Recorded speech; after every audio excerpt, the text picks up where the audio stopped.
Hello, everybody, and welcome to the second pre-season FPL Lock-In. Very, very excited to be joined today by my usual two co-hosts. But first of all, I'll introduce him. Fresh off the back of a night streaming with above average FPL, he is the new FPL mode, the workhorse of FPL. It is, of course, the amazing FPL Nightmare. How are you doing, my friend? The workhorse of FPL. It's only my second live stream in 3 months, man. Andy Mode does 2 live streams before breakfast. How are you doing, mate? Yeah, I'm all good. You know, I've had a lovely experience yesterday with Baker and Adam over on Above Average, and now I'm back on the PubCast, back to what I would refer to as like my home stadium. Ready for the sterling insights of Darius and his wonderful drafts. Yes, yeah. We've only got 2. We thought he might have sent. I'll make that joke in a little while. Darius, my friend, how are you doing? Excellent video you had out today. Because you know you get all these AI. What is it? The best tool according to AI. And Darius put out an excellent video today. What was it? The anti-AI draft.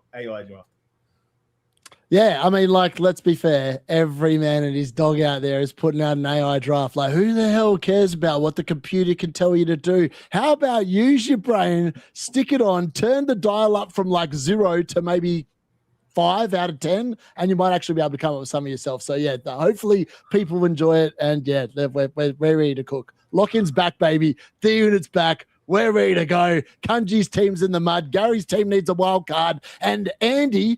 FPL Nightmare has become Andolio. Andy Solio to you, young man.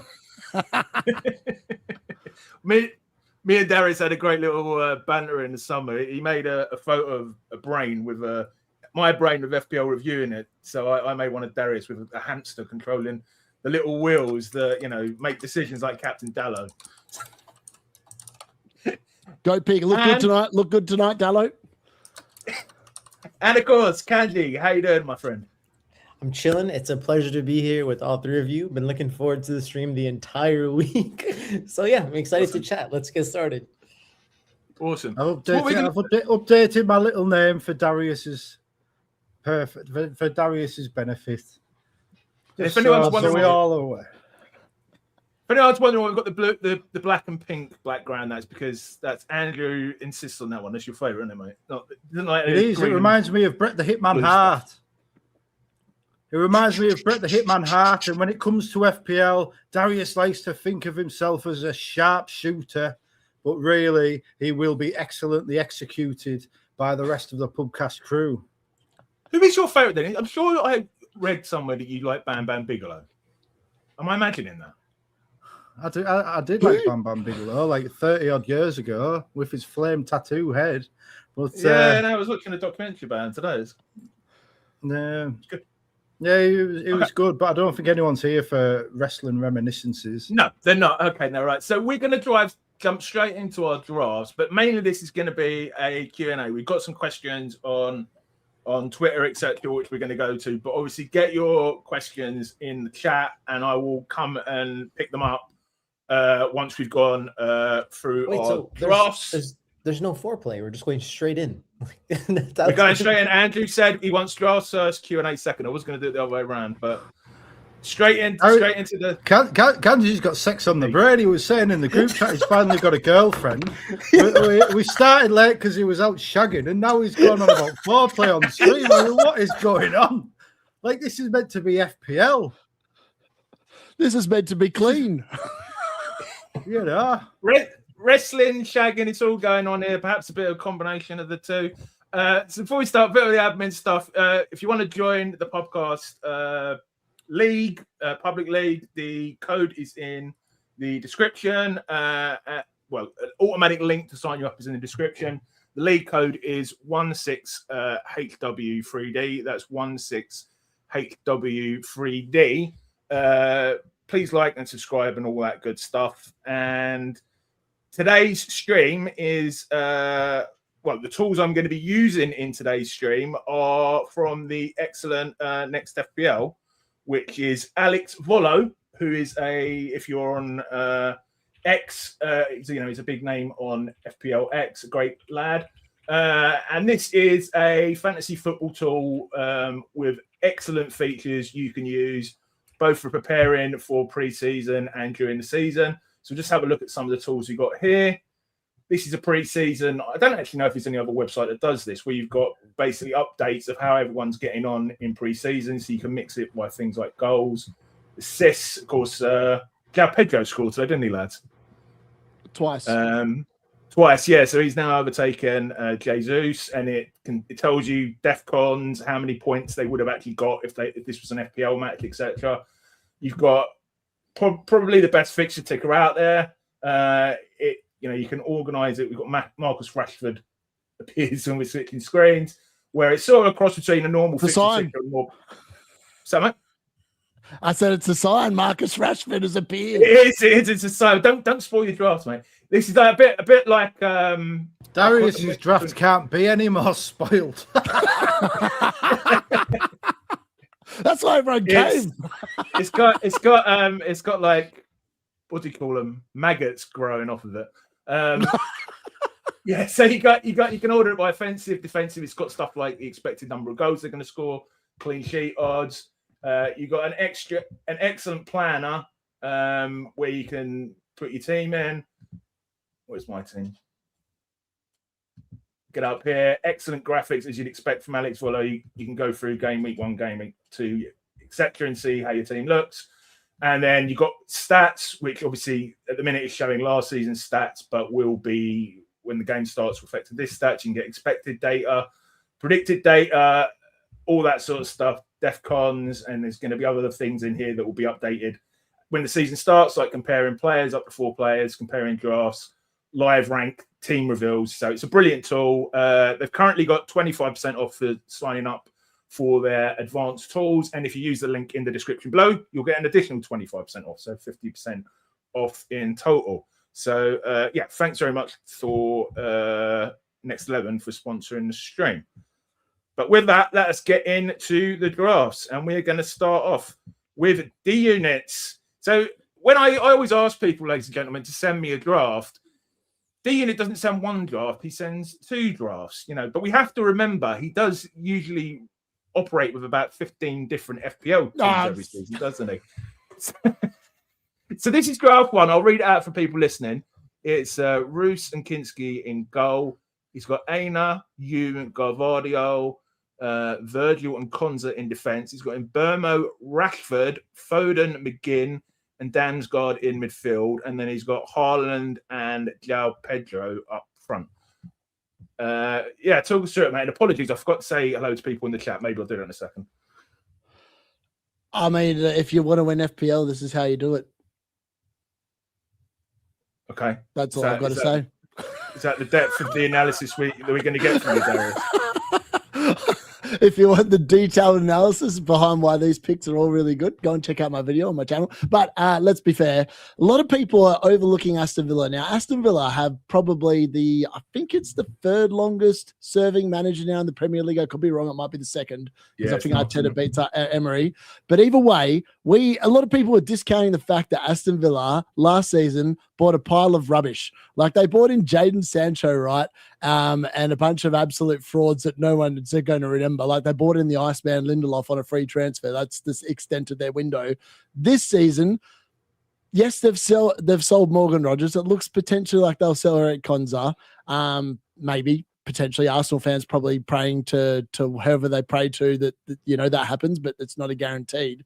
But they've bought in better players this summer. Like they've bought in Manzambi, who was amazing at the World Cup. Me and Andrew know that because we had him in our fantasy teams and he absolutely banged. And I think he'll be pretty good and looks pretty good, I think, made for the Premier League. And they've also obviously bought in a couple of other players. Like they've bought in João Gomez from Wolves, very astute signing, cost next to nothing. And then the other bloke, who's the other one I'm thinking of at the moment? Someone else that's good. Anyway, whoever it is, I think Aston Villa will be fine. And I think people are writing them off just because of the fact, they've lost Morgan Rogers. Morgan Rogers is one of the biggest trolls in FPL. Like every man and his dog owned him last year, put him on the bench, he goes and scores 15 points. Put him on the field, what does he get? 1. John so McGinn's, I think Aston Villa will be fine. He's Yelland's favourite player, I do believe. Yeah. Yeah, he just does really well. And like, look, I would have really liked to have put Manzambi in there, but I couldn't exactly find out where else I could drop 0.5. I refuse to own a promoted team's player. So no, you will not get any Coventry players out of me, no Hull players out of me, no Ipswich players out of me. So that rules them out. I know there's people frothing at the fort that Leif Davis scored a brace tonight. I've still got no interest. He plays for Ipswich Town. And yes, Gary's going to be frothing at the tit because of the fact that Review's going to be recommending him on the weekend prior to game week 1, but not for me. I think everything has to have Haaland, João Pedro, and the rest is open to debate. Now, I have got Marcus Rashford in there, and I try to explain the logic behind this on my video, so I'm going to explain it for all the amazing viewers here. I'm a Man United fan. I know what the Glazers are like. I know what Ineos are like, and there's no way that we're getting rid of Marcus Rashford. The only way he was going to leave is if he was bought by Barcelona, but they're interested in buying Rodri now. And let's be fair, they're more broke than what the Glazers are. So there's no way that they're going to buy Marcus Rashford on the wages he's on. He's not going to go to Saudi Arabia. He's not going to go to Turkey. He's not going to go to Italy because we all know that's the pensioner league. Let's be fair. That's why all the ex-Man United players look really good over there because it's a rubbish league. He's not going to go to PSG because they've got way too much talent. The only other place he could potentially go to that would fit Marcus Rashford's requirement is Bayern Munich. Now, he's not going to go and join Spurs because they're not in Europe, so you can rule them out. Sorry, Spurs fans. He's not going to go to Newcastle, ditto, same reason. So, like, literally, it's a shoo-in that he's going to start because you're not going to bench someone that's on like 350 grand a week. So I actually think there'll be Rashford off the left, Bruno on the 10, and Boom off the right, and there'll be one of Cunha and Šeško up top. Thank me later when he bangs at 7 mil, and yeah, calling it early. Marcus Rashford's going to bang. And not saying Andrew already looking like he's frothing at the mouth of that midfield. Are you, Andrew? I think that comment refers to Big Andy. Because he likes all these players. Well, what I would like to just start by saying is, you know, Darius is coming here with he's tried to put together an anti-artificial intelligence draft, and what he's actually just come up with is an anti-intelligence draft, and that is just really, you know, it's good to see. You know, he's got like.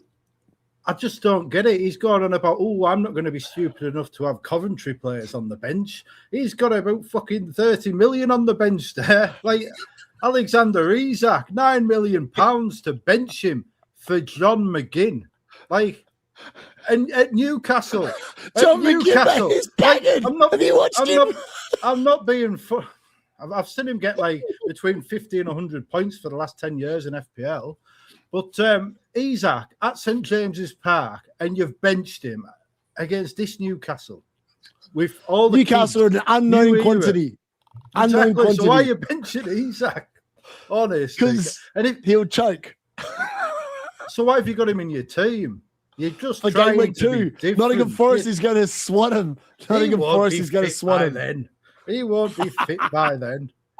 Like it's just trolling us. It's an attention-seeking draft, is what this is. Notice me. You'll see he's got his World Cup fantasy draft in his name there. It's because he doesn't want to reveal his FPL draft because he can't sub people out. He thinks Liverpool play on the Monday night, so he has to put all their players on the bench. He gets to sub them in for the likes of McGinn. He's forgotten what game he's playing here. Honest to God. I've seen somebody on the crowd who is saying, show Darius's real draft. I've got news for you. This is the real draft. That's what I've draft one of two. Like, it's actually facts. That is my current draft. That is what is saved in my FPL app at the moment. That draft right there. There's nothing really that wrong with it though. Like if this was a bench boost one, if it's a bench boost one, it makes more sense. Is that the plan? Yeah. No, why would a bench boost in game week 1? Half these blokes might not even show up. Bro, if you're not bench boosting, bro, Isak and Virgil are going to combine for like 9 points minimum. Well, I hope they do, Kanji, because then I'll feel pretty good about owning them. Like what? You should just you'll be sitting there going, how do I get him in? How do I get him in? Review didn't recommend him. That's crazy, bro. I got stick from Tree for having I tell you what review will never recommend, and that's signing £9 million strikers, £6.5 million defenders, and then benching them against a team that finished 12th last season, have lost 3 of the best players and changed the manager to some rookie from Saudi Arabia. Like, come on, man. This is not a serious draft. This is why people don't take the podcast seriously anymore. I'm not gonna lie. I got a little bit lazy. With like the other one had like a 3-5-2 definite template, and I just couldn't be asked moving it around because that takes like an extra 15 minutes. So I just left him on the bench. Right, I will do some quick analysis of this. We'll pretend it's a serious draft from a serious FPL player. Right, try Hume. You've got him in there because he's £4.5 million plays right wing. He got 1 goal in 11 matches. Well, it's a friendly. Who cares? He got 1 goal in 11 matches in the right wing, and then last season when he played right wing, he's going to lose all the potential DEFCONs, and they're probably going to sign a new right winger before the end of the transfer window anyway. They're trying to sell that one that they got, Adingra. They're trying to sell him. They'll bring in somebody else. That's fine. Rurf's fine. I've got no problem with Rurf. No problem with Kinski. Aina, he's all right. He's probably not going to get DEFCONs, probably not going to get that many attacking returns. You've got like the worst option of a 5-man defense. Fair play to you. Cheap. Well, yeah, but that's the problem. If you want to see Darius's analysis, go to the FPL D-Unit channel. A new video every day. 2 seasons ago, I'm going to counter that. 2 seasons ago, Ole Aina just demolished Milinkovic, demolished Murillo, demolished Nico Williams the first 15 game weeks of the season. So categorically, all Nottingham Forest defenders last year were average. Why? Because Ole Aina was injured, believe it or not. And without him, they're way worse defensively. The clean sheets dried up. And maybe with him back in the team, like the season before, the clean sheets will return. Ole Aina will get his 3 goals for me once more, and I'll look like an absolute genius. Well, that's the problem, isn't it? You're so obsessed with looking like a genius. You're forgetting that to be a genius, you first have to be good. You know? Right. Yeah, well, that's why you've got your World Cup fantasy rank and not your FPL rank. Whoa. Umbumo, great pick. He is. Damsgaard. The problem I have with Damsgaard is what I said in the group chat earlier. He's got rheumatoid arthritis. It flares up from time to time. You just thought he's going to miss games. You don't know when. McGinn, I just think there's better options at the price. You could have Pascal Gross, a serious FPL player. Why would I have Pascal Gross? 35 years old. I'm not a solver, and I'm telling you that dude got so lucky in the last year. And I'm telling you, that dude is going to get injured, and I'm going to be here for it. I'm going to say, look, I called it. The dude is 35 years old. This is what happens when you get to mid-30s. You fall over and you get injured. Yeah, that's the thing. Like he's right. He's right about Pascal Gross is one of those where he's going to be in the template. Every engaged manager will own him because of his price, but I don't know if we can really trust him once you're every solver manager. I don't know about every manager. Oh, no. Every content creator that's realistic and actually is trying to play seriously will own Gross. They will. Everyone will own Pascal Gross. But the key is to actually be able to bench him because he will get 0 minutes in some games. But at the price, he's just so valuable. That's the thing.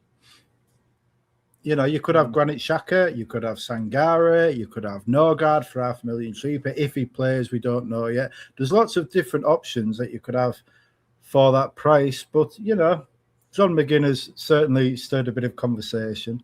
Foden. Now, I have gone backwards and forwards on this. I think it's a terrible pick, but it's the one terrible pick that actually has the potential to be spectacular for a few weeks because you know what he's like. He's a very frustrating player, Foden. You get him in, he'll go on a run of about 5 games where he's the best player in the world, and then he does nothing. It's like Morgan Rogers all over again. The thing is, though, you see so many people saying, oh, if Shirky starts, we need Shirky in the team. Or if Doku was nailed, we'll get Doku in the team. Phil Foden got more points per game last season than Jeremy Doku. And Shirky, who is apparently the big Foden slayer, got 0.1 extra point a game than Phil Foden last season. what that means in reality is that it took Ryan Cherky an extra 10 games to get one more point than Phil Foden. So I've gone back a bit on that. And then but ultimately, I just think Kiernan Dewsbury Hall's better than both of them. So get him in and get a 6 million midfielder instead of McGinn, and you're laughing. Andrew, you switch your Everton defender every day. Like I swear, yesterday you're Garner, the day before NDI, now KDH. Well, this is the season for tinkering. This is the season for experimenting. You know, I don't just buy the first coat I see on the rack. I like to put it on. I like to have a little walk around, stretch the arms, see how it feels on me before I make the commitment and step out of the shop with my new winter coat. It's got to last me a long time, this winter coat. And, you know, Rashford is the stupidest pick I have seen in any draft of anyone. Like, your entire reasoning is he gets paid a lot, so they're going to have to play him. But that's just not how football works. Like, well, this is Manchester United. This is how it works. I swear there's a clause in his contract, Andrew, that says he has to play. Like, legit, I believe that. Because it makes no sense. When he was at United before he left Aston Villa, whatever, he played when it made no sense. He was horrible. But yeah, he kept on getting starts. And like, let's be fair, you're not going to sit there and just consistently bench someone that's on that amount of money. It's just, I actually think that Carrick will reintegrate him. And if he reintegrates him, he's in the team. And if he's in the team and he's got his mentality back on, he could be probably the best 7 million option in the game. If he's got the mentality on. But if he doesn't, it's no good. I can see why they called you the if unit last season. If he gets reintegrated, if he stays, if he starts, if he suddenly reverts to 3 years ago. I mean, this is the problem with the team. It was great 2 or 3 years ago, but we're here and now. And like, I just can't understand that bench. That's just foolish play. Like, absolutely foolish FPL play. That's the sort of play you go with when it's game week 30 and Haaland's injured. That's when you load up your bench. You don't do it at the start of the season. Like, look how many points you've thrown away just with that defense. Yeah. Ooh, maybe they'll get maybe they'll get an assist in 5 games. Imagine Newcastle win 1-0 and I'll look like a really good genius then if I've benched him, aren't I? Well, you won't. You won't because you've got £15.5 million a player on your bench. You look even stupider. For game week 1. Yeah, but like game week 1, right? You're picking a squad. You're not picking 15 players to bang in game week 1 unless you're on bench boost. You're picking 15 players that can move in and out of your team without having to make transfers. Now, arguably, I don't know what Newcastle are going to be like. And based on what Liverpool have done this preseason, you'd have to argue that game is really up in the air. It could go all 3 ways. We don't know if it's a Liverpool win. We don't know if it's a Newcastle win. We don't know if it's a draw. What's the best policy? Just ignore it. But have the players in there because I think Liverpool dominate Forest in game week 2 at home. So why would I not have them in the team in game week 1 to transfer them in game week 2 when I could have them in game week 1 and just bring them onto the field in game week 2? The thing is, you got to understand that. Oh, sorry. No, I'm talking far more than you can. So I'll just make one last point. If your policy is you want an Aston Villa player and you want players for game week 2 and beyond, why haven't you got Szoboszlai, Ollie Watkins, and a 5.5 million defender? Then you've got 3 good players. I think Dirty Dom is literally the analytics people in the community's wet dream, and they believe he's on penalties, and yet I'm going to have the bloke that's actually on penalties, and when they get a penalty, they're going to be as disappointed as Kanji was tonight, finding out that Barry or Beto, whatever his name was, won the penalty, took the penalty, and then Dyer was on the pitch looking at him going, I want the penalty, give me the points. Lads, I want to move. I'm going to move. We're on this draft for 20 minutes now. Yeah, just like one question, just like as like it's not really about the draft, it's more so in general. Like, how locked is João Pedro in your FPL squad? 100%. Him, Haaland, and Bumo are the 3 100% locks. 100%. It's difficult because like when you look at Chelsea's fixtures, like they have 2 good ones, then they play Arsenal. But if you take that Arsenal fixture out, if you look at 1 to 10, they're probably the best in the league. So you could literally just play JP every game and just live with it, right? Like he's gonna have really high EO, but none of the solvers actually put him as like an option because they prioritize the penalties, they prioritize 90 minutes, whatever. JP's probably like 85 minutes, no pens. So it's just one of those. I thought it was interesting.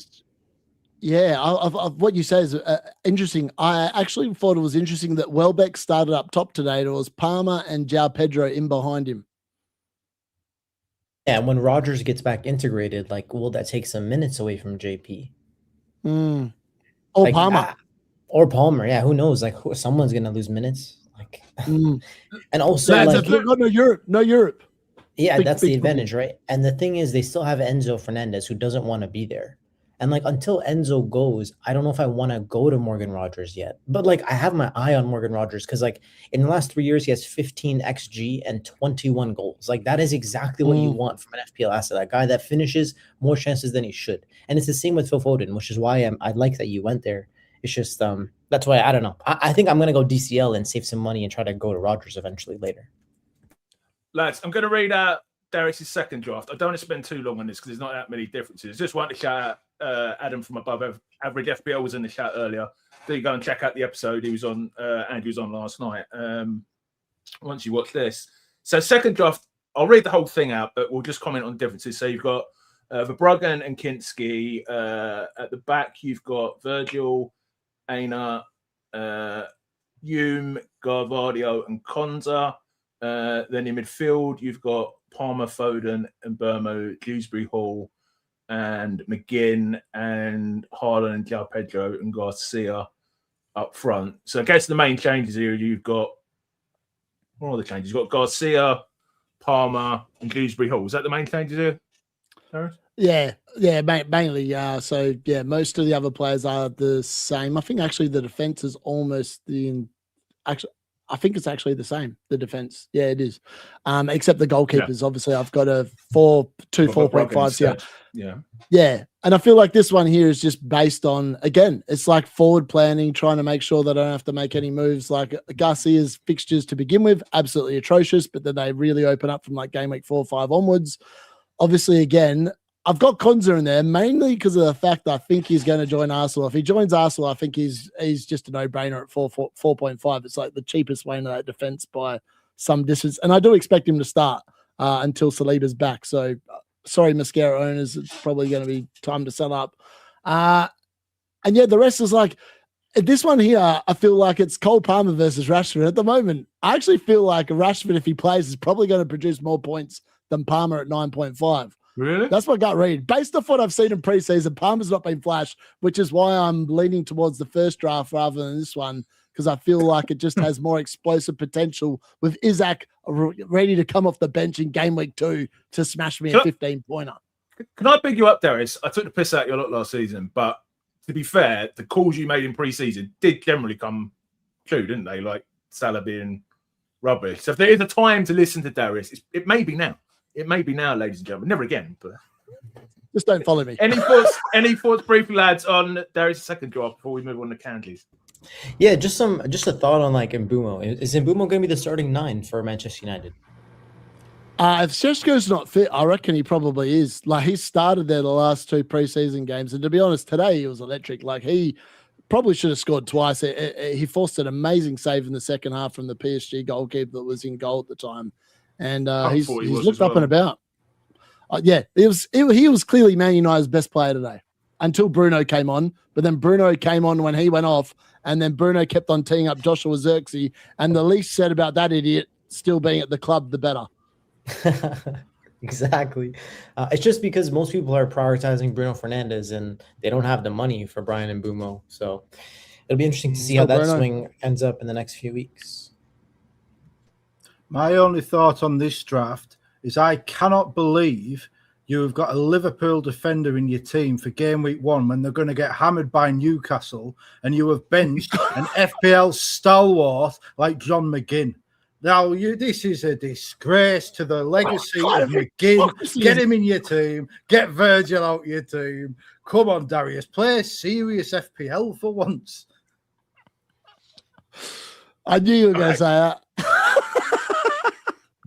Let's move on to, we're doing the drafts a little bit out of order. We'll move on to Kanji's draft. So Kanji has currently got Petrovic and Lemans in goal. He's got Gabriel, Calafiori, Colwell, Thomas, and Virgil in defense. He's got Gross, Palmer, Is it Njai or Ndai? I remember forgotten to say. It's Njai. Yeah. Njai, He's Szoboszlai, just died. Lafay in midfield, and then DCL and Haaland up front. I mean, I've got to say, I put this on social media when you posted this. Only 2 Liverpool, Kanji. What's going on, mate? Yeah, I had Jeremy Jacquet in my team for a while. Just keep in mind, like the Iriola center backs hit DEFCON at over 60% of the time. So I'm expecting at least, what is that? 18 times 2, 36 points of DEFCON minimum from from Virgil. How many and I do expect Virgil to pick up more clean sheets. Liverpool will be a better team under Iriola without doubt. Slot was an absolute bum. So it's like, I just want to be backing Liverpool. And I do think the fixtures are good to start the season. The most important talking points are going to be, there's no João Pedro and there's no Bruno Fernandes, right? And I haven't included Brian and Bumo either, but I flirted with Bumo in all of my drafts. This is the first time I've taken them out. So the thing is, I have to understand Nightmare's opinion on whether or not it's worth getting rid of the bench boost early. Like, this is my best version of trying to get rid of it early when you don't have Bruno and you're happy to captain Haaland 1-2, and you captain Haaland again in 3, you go to Palmer for 4, you just literally Palmer and Haaland captaincy rotation. It's as simple as that. So you don't really need Bruno, in my opinion.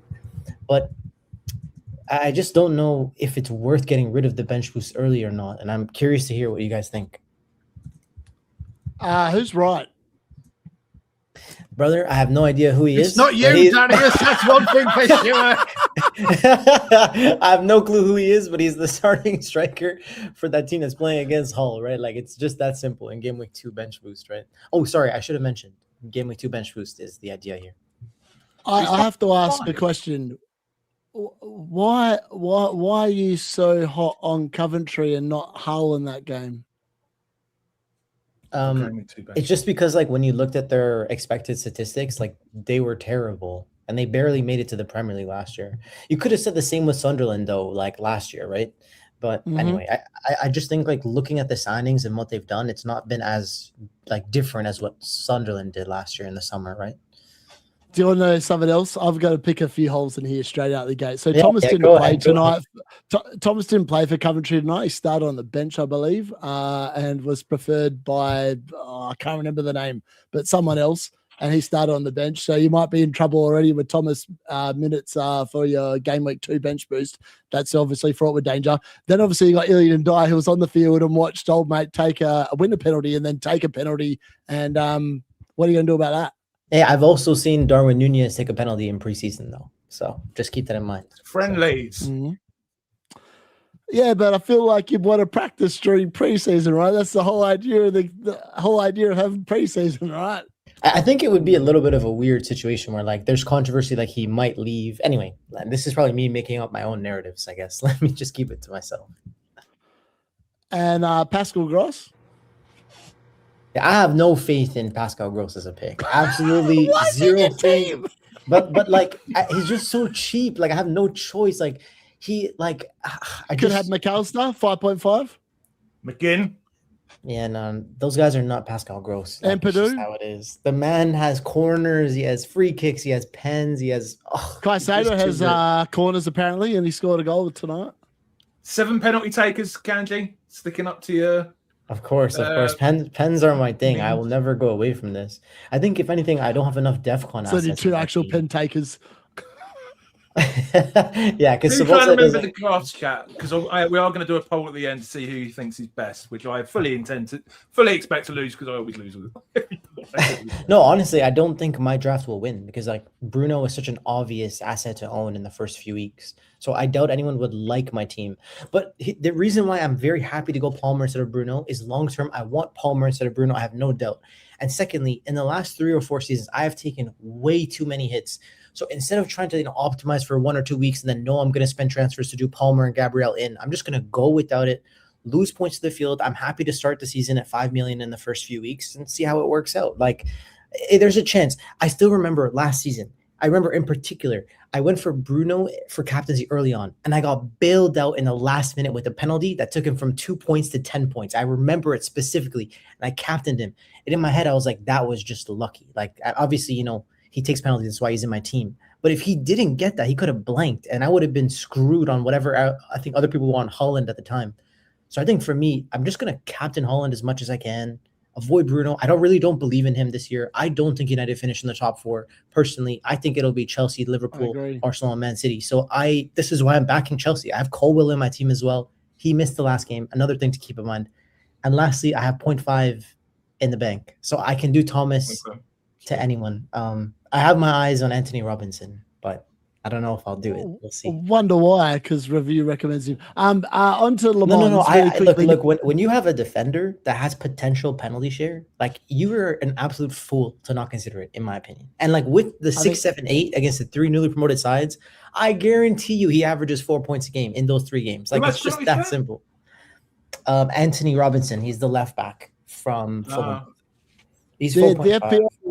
The FPL lovers of the game were so excited about Anthony Robinson, they actually discredited a goal for Ryan Sessegnon over the last couple of games and said that Anthony Robinson scored twice. Actually, he only scored once, folks. Ryan Sessegnon actually scored the other goal. It's been poorly reported by some channels that he actually scored twice in the last couple of games. It's actually only once. I just wanted to point that out for all those people out there in case you get hoodwinked.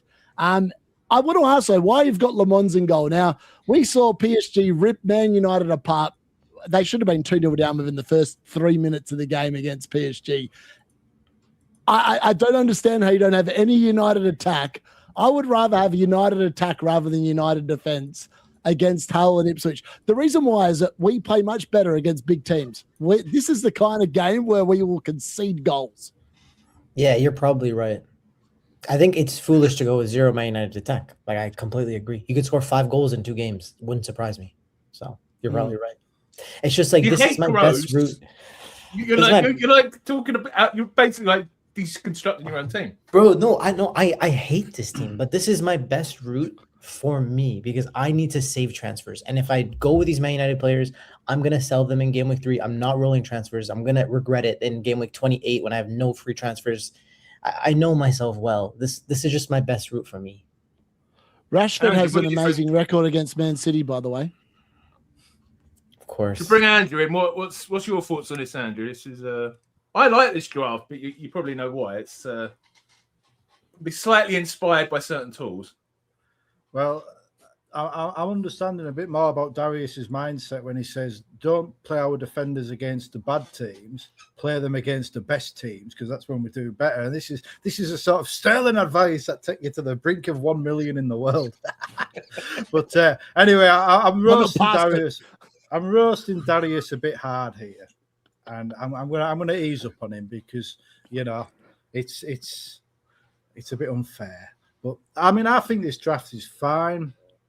Like, I don't understand how you're talking about like building for the long term. You've got Calafiori in there, very injury prone, very, competition for his place. I don't have any real issues with any of them. The big thing I have an issue with is that you don't have Bruno Fernandes. And I think if you're building for the long term, you'd be better off with Bruno Fernandes instead of Gabriel.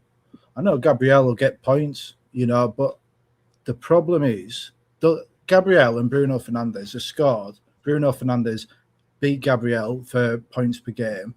And Bruno Fernandes in the first 14 game weeks is projected to be the best captain 5 times.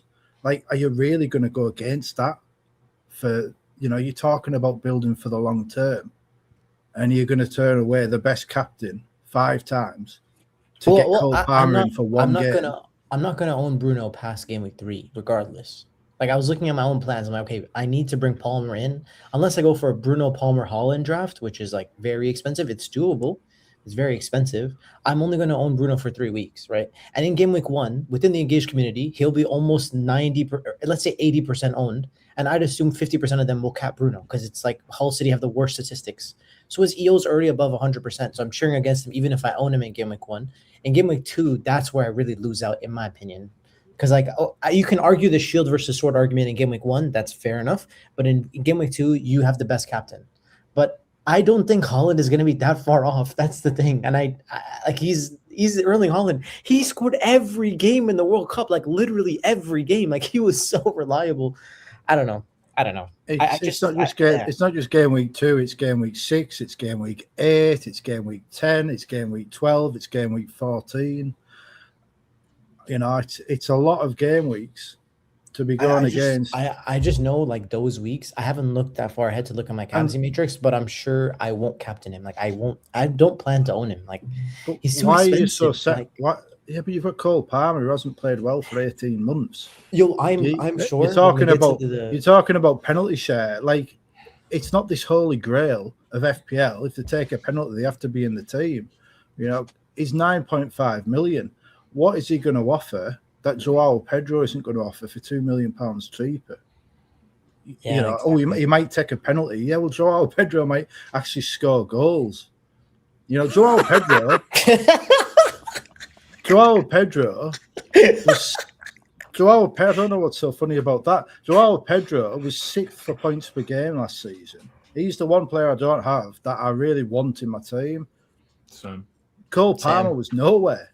You know, Cole Palmer, well, I don't know if he was nowhere. I haven't actually. This is on the treatment table, I believe. Well, this is it. You know, he missed a friendly last week with a minor knock. You know, how can you depend on this player for the long term? You know, I would honestly say if you're going to go with this sort of thing, you might as well just get Saka in and hope he plays 60 minutes in the first week. No. Saka is not reliable for starts, bro. Saka. Well, Cole Palmer is. Cole Palmer is. 57 minutes. Yo, Palmer. I think Palmer will be a better value pick than Bruno Fernandes when we get to the end of the season. We do total points divided by price. Palmer will be better, and I also think Gabriel will be better than Bruno as well. So I think by splitting the money, I'm better off long term. The only thing is just about captaincy. So let's see. I'm happy to make this bet. Like, that's what I believe. So I'm sticking to my guns. That's it. It's about the captaincy in game week 2. That's the big swing. Just to go back to your point there about Saka not being reliable for starts, he actually started more games than Cole Palmer last season. Yeah, because he was injured, bro. like come on. Lads, I want to move on to Andrew's draft because we're up to 40 minutes now. Just a quick comment here. Simon saying, Kanji seems distracted. Love is in the air. Dun, dun, dun, dun, dun, dun. So let's go. So it is for Gary as well, I believe. Draft. Well, we don't talk about my love life on here. So Andrew's draft, and this is graphics. You'll see that me and Andrew's drafts look much more nice, don't they? They look much more pretty and presentable than these two's draft. And that's because it's made on Alex Follow's excellent Next 11 FPL site. Again, if you want 50% off a membership, please do check them out. Use the description in the link below. So Andrew's team is Kinski, Leno, Gabriel Garvadio, I always pronounce this one for me, Andrew. Mukalele. All right. Ding, ding, ding, ding, ding, ding. When I'm cleaning windows. The Leeds lad with Muraremovic. I might get that right by game 38. Oh, why don't we jump the gun? It would have been funny to listen to Gary try and pronounce that name when we missed a good opportunity. They can't even fit his name on the thing. It's so long. And Hall on the bench. And then he's got Fernandes, Bosley, Anderson, Gross, and Norgard in midfield. And he's got Haaland, Calvert-Lewin, and the Ipswich striker, Kuzi Asara, 4.5 million striker. Basically, I'm going to tell you something, Andrew. Your draft is out of these drafts. Your draft is closer to mine than Kanji's is, I think. But talk us through it, man. Yeah, that's because you told me earlier that you watched me on above average and changed your draft around to I changed my keepers. I did change my keepers. Yeah, I did change my keepers. Didn't you change your keepers based on watching Trigg's video, though? Of course I did. Well, no, it wasn't. Exactly. It was a private conversation with Trigg. And it was, this is the thing. I'm not here to be the most unique or the most, I'm here to play some serious FPL. I don't need to take Gary gambles. I don't need to. They don't have the balls to play my trip strategy, Darius. Come on now. Gary got a bit of grief last season. Mine's going to be similar to yours. Mine's going to be similar to yours. Mine's the best.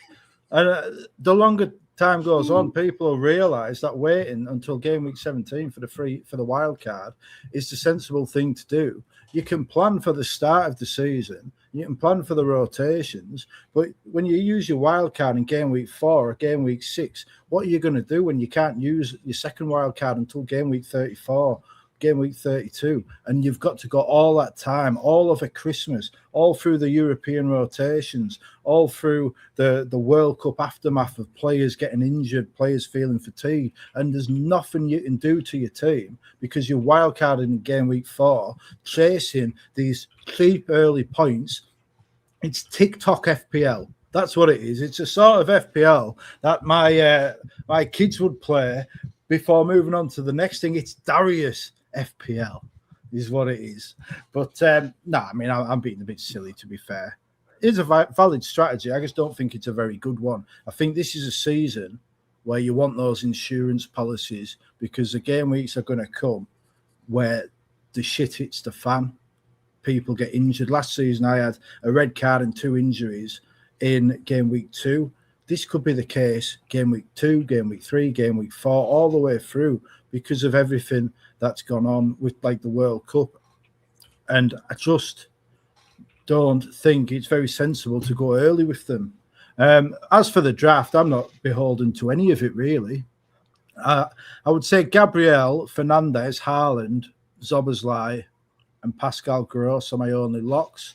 I'm pretty set on Kinski and Leno. I'm not really keen on Leno, if I'm completely honest. But I'll tell you what it is. Kinski, he has, before my wild card in game week 17, he has 4 tough fixtures. He's got Man United away in game week 6. He's got Chelsea in game week 8, Arsenal in game week 14, and Liverpool in game week 16.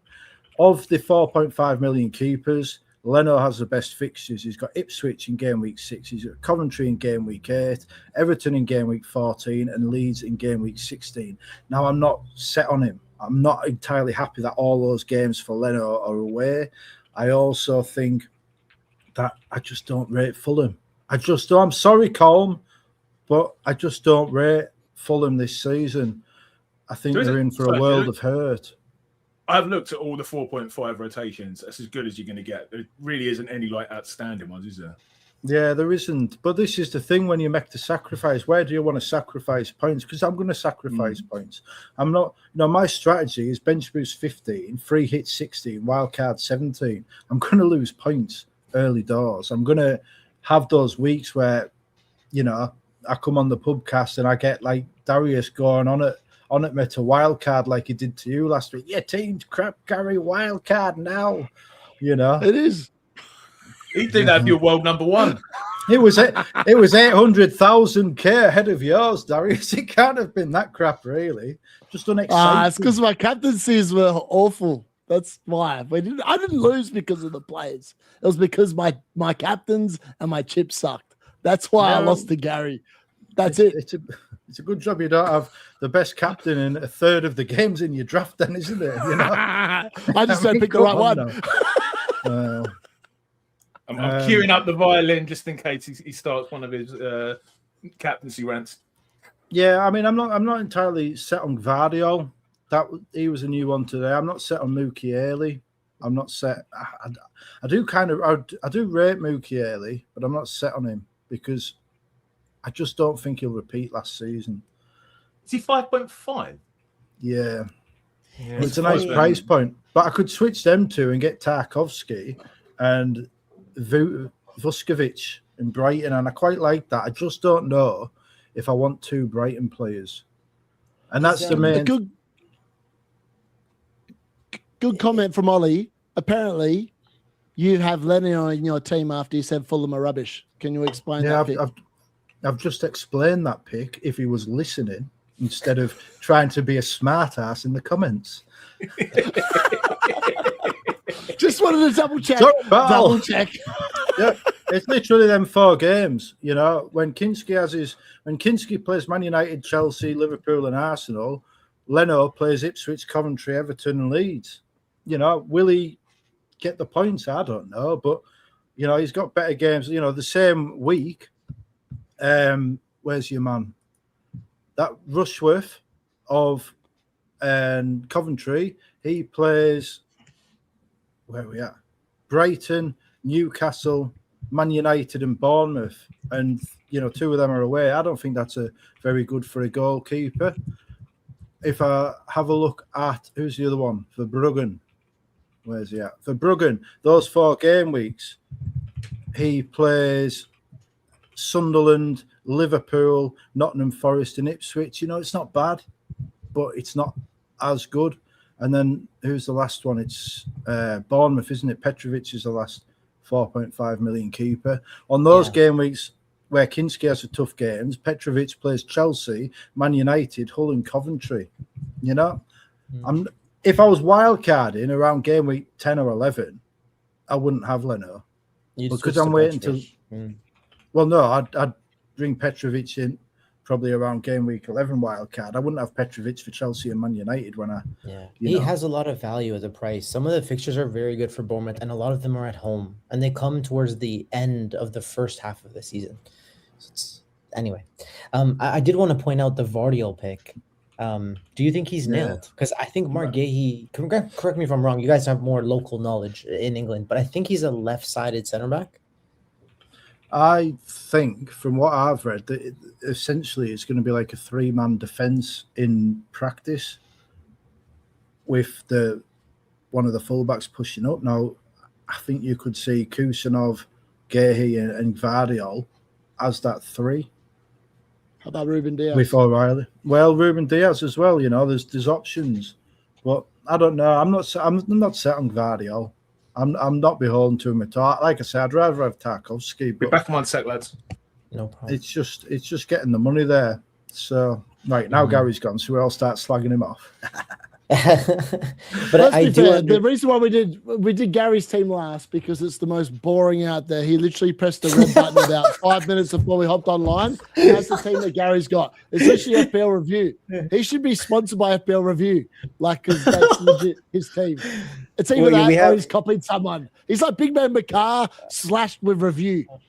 Gary View. Going back to Andrew's team, right? The front 6 attackers, I think, all make sense to me. I have no doubt about that. I think the Vardiol pick, as well as Mukiele, overpriced. Those would be the 2 things I consider. And also Lewis Hall over Malik Chow. Can we discuss that? Yeah, that's fine, because Lewis Hall is the attacking fullback, and I believe he's going to be on most of the set pieces this season. He's going to be taking, Bruno Guimaraes has gone, Anthony Gordon's gone, Tonali's gone. There's only Lewis Hall to take the corners.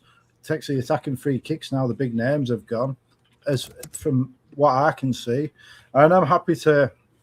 I just don't really rate Malik Chow that much. I know a lot of Newcastle fans make out he's a brilliant player. I don't think he is. I think he's an average defender who's got a lot of pace that gets him out of trouble. I don't think he DEFCON's enough to really call him a DEFCON daddy. Correct. If I was not having Lewis Hall, I'd have somebody else completely. I'm not beholden to a Newcastle one. But it's just like it's the fact he got 5.7 XGI and 4 XG. Malik Chow, like that's crazy. Yeah, but that's a lot of that was inflated because of that Everton game where he got like 2 goals on the line or something. But no, the thing with the Brighton, Newcastle and Sunderland rotation, I spoke about this on Above Average last night. This is why I'm not beholden to Mukiele either. I'd rather have Lefay instead of Norgard. That's the one I'd really like to change, because this is the Newcastle, Brighton, Sunderland 3-way rotation. You got Ipswich, Fulham, Leeds, Coventry, Hull, Coventry, Crystal Palace, Leeds, Coventry, Fulham, Hull, Newcastle, Bournemouth, Sunderland, Ipswich, Fulham, Nottingham Forest and Hull. That's the fixture until game week 19 if you play the best of those 3 players. Now you say, oh, well, you can't rotate 3 players. I say you can. That's 11 home games and 7 of the 8 away games are against Ipswich, Coventry, Hull and Fulham. Now, 16.5 million for 3 players, 2 of whom you intend to bench, sounds a lot, but it really isn't. It's an £8 million player plus a 4.5 million midfielder and a 4 million defender. Now, I could have your man Bobby Thomas. I could have, Kusi Asare up front. He's actually on my bench there. Or I could sacrifice an Umbumo, sir, and get Pascal Gross, Lewis Hall, and Enzo Lefebvre, 2 penalty takers, 3 set-piece takers, and whichever one of them plays, it's a great game throughout the entire first half of the season. And, of course, it'll probably repeat in the second half of the season as well. But also, if there's an unexpected injury, if there's a tweak, if Pascal Gross is rested, and the games I've relied on him, I've got Lewis Hall or Enzo Lefebvre to come off the bench. If I have Enzo Lefebvre as my first sub, and if Gross misses out, I've got a penalty taking set piece taker coming in. It's not the end of the world. I'd rather that than a 4 million Coventry defender. So that's something I'm looking at, but I'm not there yet with regards getting it into my draft. I'm not keen on Norgard. Now, he's very highly projected, of the 5 million midfielders. I think of all the cheap midfielders, he's projected the most for DEFCONs on Solio. But I'm just not. I don't think he'll get the minutes. I really don't. I think he's not played for a year, basically. And I just can't see it. I'd rather have Enzo Lefebvre instead of Norgard or James Garner. I really want Garner in this team. And I'm not sold on Gvardiol. I'm not really sold on Mukiele, but they could become Vuskovic and Dan Ballard, and then I could get Lefebvre for Norgard, and then that's all sorted. I think like the Lefebvre to Norgard to Lefebvre move is definitely I would do that for sure. Because even Sunderland, but look at the fixtures for Sunderland, right? There's a reason that you want them. The fixtures are excellent. If you can bench them in 4 and 5, you can hold that Sunderland asset for 10 weeks. Yeah, the big problem is they've got Europe, isn't it? That's the big problem with Sunderland. They haven't really added to the squad, and now they're adding a load of games. There's a reason why the bookmakers have them 4th bottom on the in the odds, and it's because they haven't added to the squad and they've got all these extra games. So, and also they did overperform last season, and fair play to them. I'm not here to the Newcastle fan is shitting on Sunderland. Fair play to them. Fair play to them. Mukiele is one of my favourite FPL players, and I say that as a Newcastle fan, but I just don't think lightning will strike twice for them. So I might even get James Hill. Why mess around? Just go and get the ultimate DEFCON daddy himself, James Hill. Yeah. I had someone on my Twitter talking about James Hill earlier, and I think you were maybe in the conversation as well. I'm not sure. I think the 2 things I think I took from this conversation is Lewis Hall could also be a pick instead of Malik Chow, because with Bruno G leaving, you're right, the set pieces are definitely going to Lewis Hall, and he's always been good for bonus. So his underlying bonus, his baseline underlying bonus, DEFCON daddies. And then Vardiol as well, right? I don't like that pick. Those are the 2 things. That's it.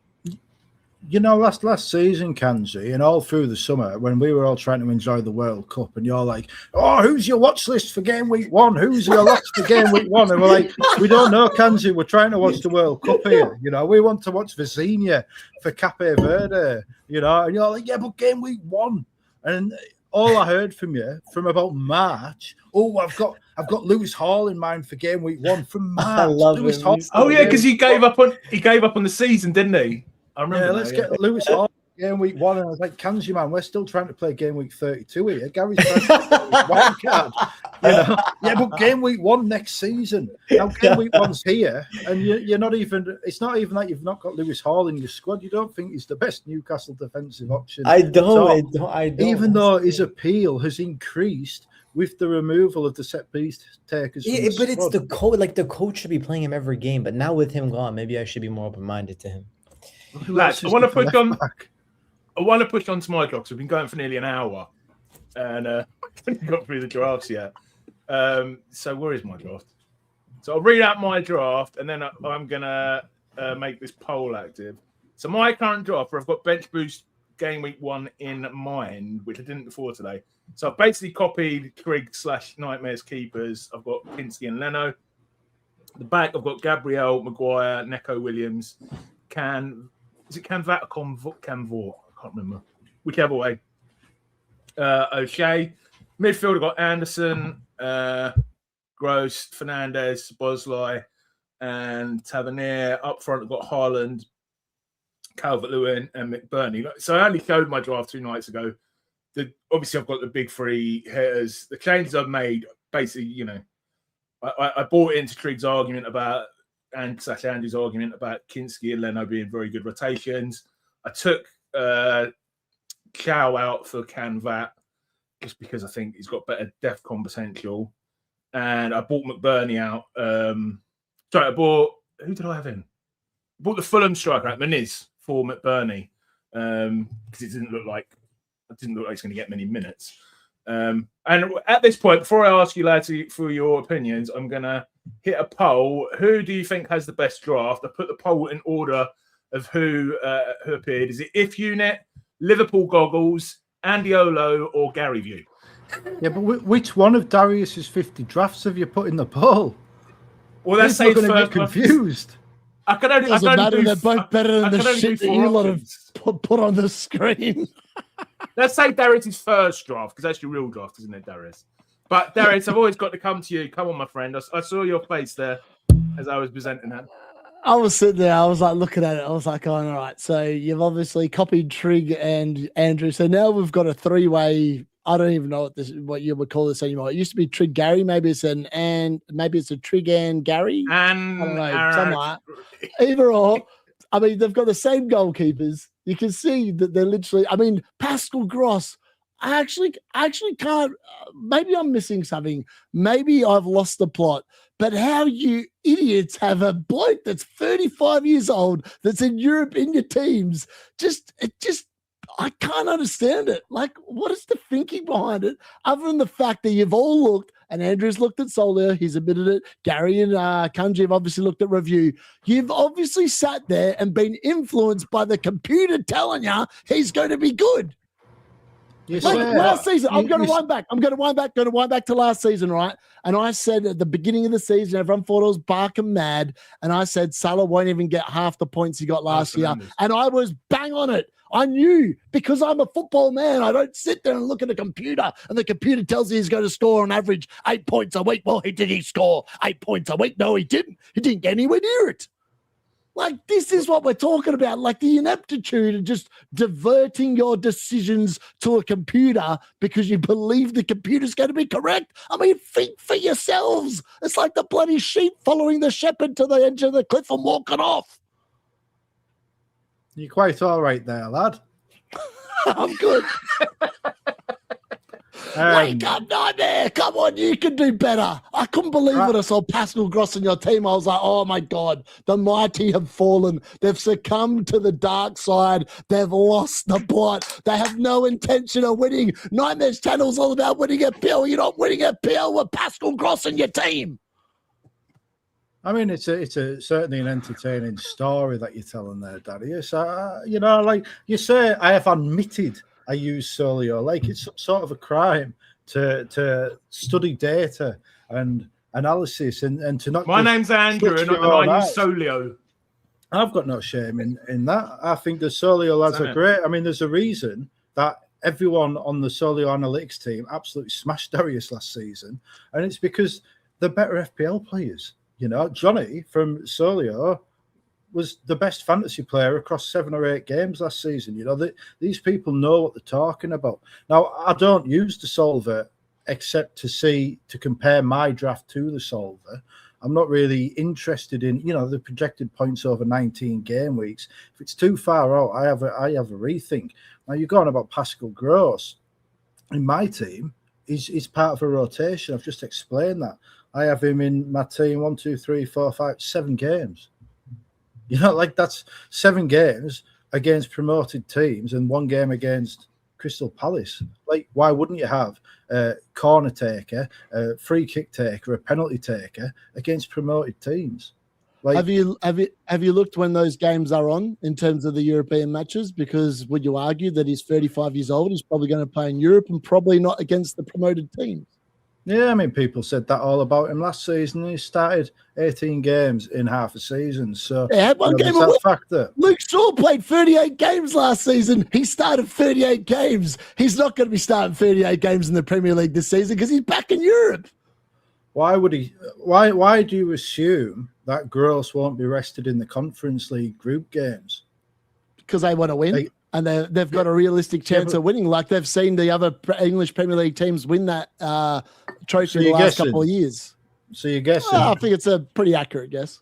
You think a £10 million prize is worth more to Brighton than 200 million for in the Premier League?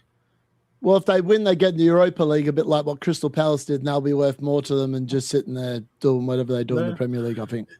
The finished It's supposed to be an analysis of my draft. Come on. I think your drafts. I don't like Nico Williams. I don't. What? People are high on Nico Williams, and because I don't think the fixtures are very good, and I don't think he's got the DEFCONs, and people are assuming he's going to be like the reincarnation of Daniel Munoz, and they're forgetting that Daniel Munoz is a very special and unique player, and you could just get Daniel Munoz. Like Crystal Palace have got great games. He's 0.5 more. Well, yeah, but you can find 0.5 somewhere. You've got Tavernier in your team. Like, there's no reason to have Tavernier in your squad now that Kluivert's on the penalties. Apart from that, I think it's fine. I like Canvo as a pick. I've actually looked at him myself. If I go for the DEFCONs, like I could get him instead of Muraremovic, just because then I can bench. Like when Leeds have a bad game, I don't want two Leeds players that I have to pick one to play. I'd rather just have somebody with a different fixture. But I mean, the thing again is, like when we talk about these drafts, it's like, what's your plan? What's your strategy? Are you just rolling with it? If I tell you what the bench boost game it won, because that's when I put this one together, I thought bench boost game it won. So I'd have McBurney against Man United. Come on, Gary, you're not bench boosting this team. They're playing. You've just said Man United are bound to concede against Hull. Exactly. So what about striker? All right, so O'Shea's going to keep a clean sheet. Tavernier's going to score against Man City. I mean, come on. Let me read out. Leno against Chelsea, Tavernier away to Man City, McBurney at home to Man United, O'Shea at home to Sunderland. You can laugh. You can't take this seriously. This stream is defended into absolute farcical nonsense here. If you think that's a bench boost game week 1 team, can't you tell him the man's an idiot? Yeah, one second, Kanji. If you are benching in game week 1, bench boosting, then you've got to have Lefay in instead of Tavernier because he's on penalties and he plays Ipswich. Same price. Just as a fixture player. But I can't because Lefay's a midfielder, isn't he? So Tavernier. No, Tavernier. Oh, instead of Tavernier. Sorry, I thought you said instead of McBurney. Yeah, that one. Yeah, that's easy. Sorry, easy switch. Once you do that, it looks better. I just think you'll have a better week to get the bench boost out of the way when you don't own both or all 3 of Gabriel, Bruno Fernandes, and Erling Haaland. Like I just think if you plan pretty much locked me for me. Well, if you're gonna lock them in all season, then okay, fine, fair enough. But do you think there's gonna be a period of time where you're gonna look to sell Bruno Fernandes, the man that just gets assists? Like obviously, there's gonna be a period of time where he's not worth 12 million. So you get rid of him and then you bench boost in one of those weeks. I might switch him to Palmer in game week 4 the fixture zone. Andrew, sorry. Just about this, Bruno Fernandes is the man who only gets assists. Now, I think what we have to remember with that. No, just go with me a minute. He isn't just the man who gets assists, but he's the man that in the second half of last season, when he was chasing an assist record, he prioritised assists. Do you think he's really going to prioritise trying to beat that assist record, or do you think he's going to start shooting a bit more rather than looking for the pass? Yeah. For me, I think he's going to be a bit more aggressive with the shooting, and I think the assists will drop, but I think the goals will rise. I agree. I think Nightmare's bang on the money in terms of Bruno. However, historically, and Nightmare and me have both covered this in videos in preseason, historically he starts like an absolute snail. No, that's true. Is it like an average of like 2-3 returns in the first 10 game weeks, something like that? Yeah, it's not good. It's not £12 million worth, that's for sure. But how much do you read into history? Or how much should you read into history? Well, he's 32 now before the season starts. You've got to take these ages. I know people say age is just a number, but like we saw Salah just dive off a cliff last season. Like you do hit a point and they go down.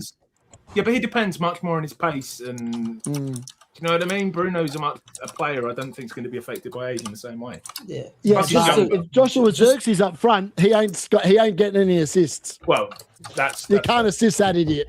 Well, and Mbumo is going to be up front, hopefully, and then Almat on the right. But basically, I wanted to just mention this. Bruno and Cole Palmer had the same amount of XG last season, and Bruno had like 10 more games. So just keep that in mind. Yeah, but there's a reason Bruno had 10 more games, because Cole Palmer is injury prone. Yeah, no, look, you Bruno played one game a week, bro. Like, you're paying up. Like, you need Bruno for captaincy. Like, that's basically what it is. Cole Palmer's had one great season in his life. Bro, last year he returned every other game. Like, he still returned every other game last year. Yeah, there's a reason why he was behind Noni Madueke for the right wing. If he plays every game and then gets 19 returns, would you be annoyed with that? What if Cole Palmer? No, I wouldn't be annoyed with that, because I'd have him in after about 3 of them. I've got no problem bringing in players. There's no point having personal bias against these players, but it goes back to what Gary said. He asked if we're playing the game on history or what have you. But that's all we can do with FPL. All we can do is look at the history, near history, distant history, and then guess as to what's going to happen based on history. Not just near history. Yeah, I think what you're saying makes sense. Like, I think it's probably best to start with Bruno, Gabriel, Holland. Even I should probably start this way and then sell Bruno to Palmer. Anyway, I do like the team. It looks good. I also like Nico Williams over Andrew. I do like it. It's hard for me to consider him because I'm considering bench boost 2, but I really like the pick. I think he could do very well this season. Yeah, why not choosing a bench boost 1?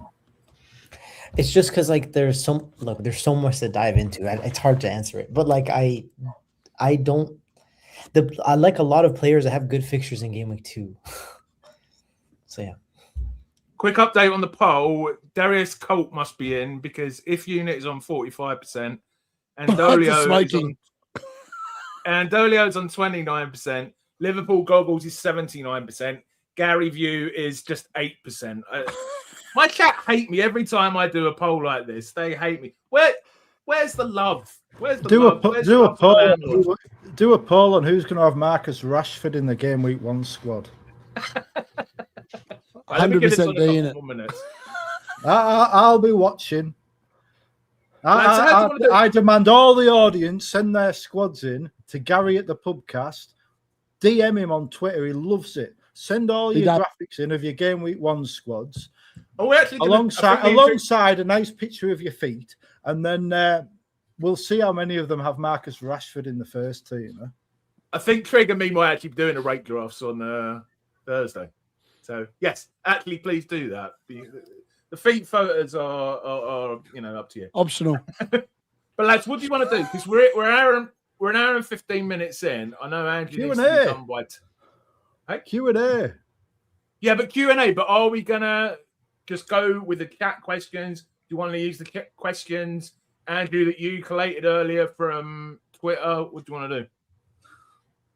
We'll put the actual questions up on the screen, and we'll see if anyone has anything to add to them, because they have a nice structure. I think the first question's one a lot of people. I don't think we're going to get through them in 45 minutes. We could try. Holy, here we go. So the first question, and we may not get through all of these. Nightmare finished 1.3 million last season. Darius 900,000. Can their opinions be trusted? No. Move on to the next. Now, go on. 339 in World Cup Fantasy and 4,881 in FPL the season before. I reckon. Big FPL questions, not World Cup Fantasy. Oh, same. I will have you know that I hit a 180 in darts the other day, so you should listen to my opinion on FPL. What's that got to do with the game? Well, what's World Cup Fantasy got to do with the game? Same stuff. Different game. Just a better scoring game. Can I give my answer first of all, because it's not being one of those two. FPL is about strategy. It's about how well people talk. It's about how well people explain things. To me, it's got nothing to do with. Well, it's related to rank to some extent. You're not going to trust people who finish 9 million 20 seasons in a row. But of course, both Andrew and Darius had like top 10k finishes in the last 3 years. So, everyone's due a bad season. I'm going to come to Kanji, and then I'm going to come to you two to get your opinions. I would say yes. The answer is obvious. These guys are my bros. I listen to them every day in this bloody WhatsApp group chat. But I think the casual fan, what they will do is, for being honest, they're just gonna copy FPL Harry or Fran or Let's Talk FPL. Like that's what FPL has become. Even within my mini league, I think a lot of people are just gonna copy the content creators. So it is what it is. How many of them do you think are going to copy Darius with John McGinn and Rashford? I need to introduce the ones that want to win their mini league, I believe, will be on that strategy. If better see mental institutions suddenly have a breakout, then I think there'll be a high number copying. No, I think if we put all the banter aside, I would say, why wouldn't you want to listen to people who have a different voice? Why wouldn't you want to listen to people who look at the game a bit differently? Whether you agree or disagree with the strategies, but you might think my wildcard 17 strategy is stupid, foolish, pointless planning for because you'll never make it. You might think Darius's drafts are the stuff of a clown rather than a serious FPL manager. But if that's how you feel, then that's going to inform how you look at your own team. What's the point in listening to a load of people that tell you the same thing as everybody else you listen to? Why not listen to people who offer a different viewpoint? Sometimes it works, sometimes it doesn't. The highs are high and the lows are low. But if you get more voices, if you get different ideas into your ecosystem, then you're going to become a better FPL player, whether you agree with them or not, just because you're thinking about different things, just because you're thinking how many people watching Let's Talk FPL or FPL Harry have had a serious consideration about Marcus Rashford and Phil Foden in the lineup? Nobody, but we have as a group, as an audience. We've spent time discussing it, and the sensible among us have dismissed the idea. But the Mavericks have thought, well, maybe Darius has got a point. What if Rashford does start? Maybe I can get a 15-pointer off him before I sell him. And, that's perfectly valid. So I would actually say, can opinions be trusted? I don't think anyone's opinion can be trusted in this game because it's a guessing game. But should ideas be heard? Should different strategies be listened to? Should we, does it, Late Riser finished 4th in the world once or 2nd in the world or something, Indian number 1. And then sometimes he finishes 600, 700,000.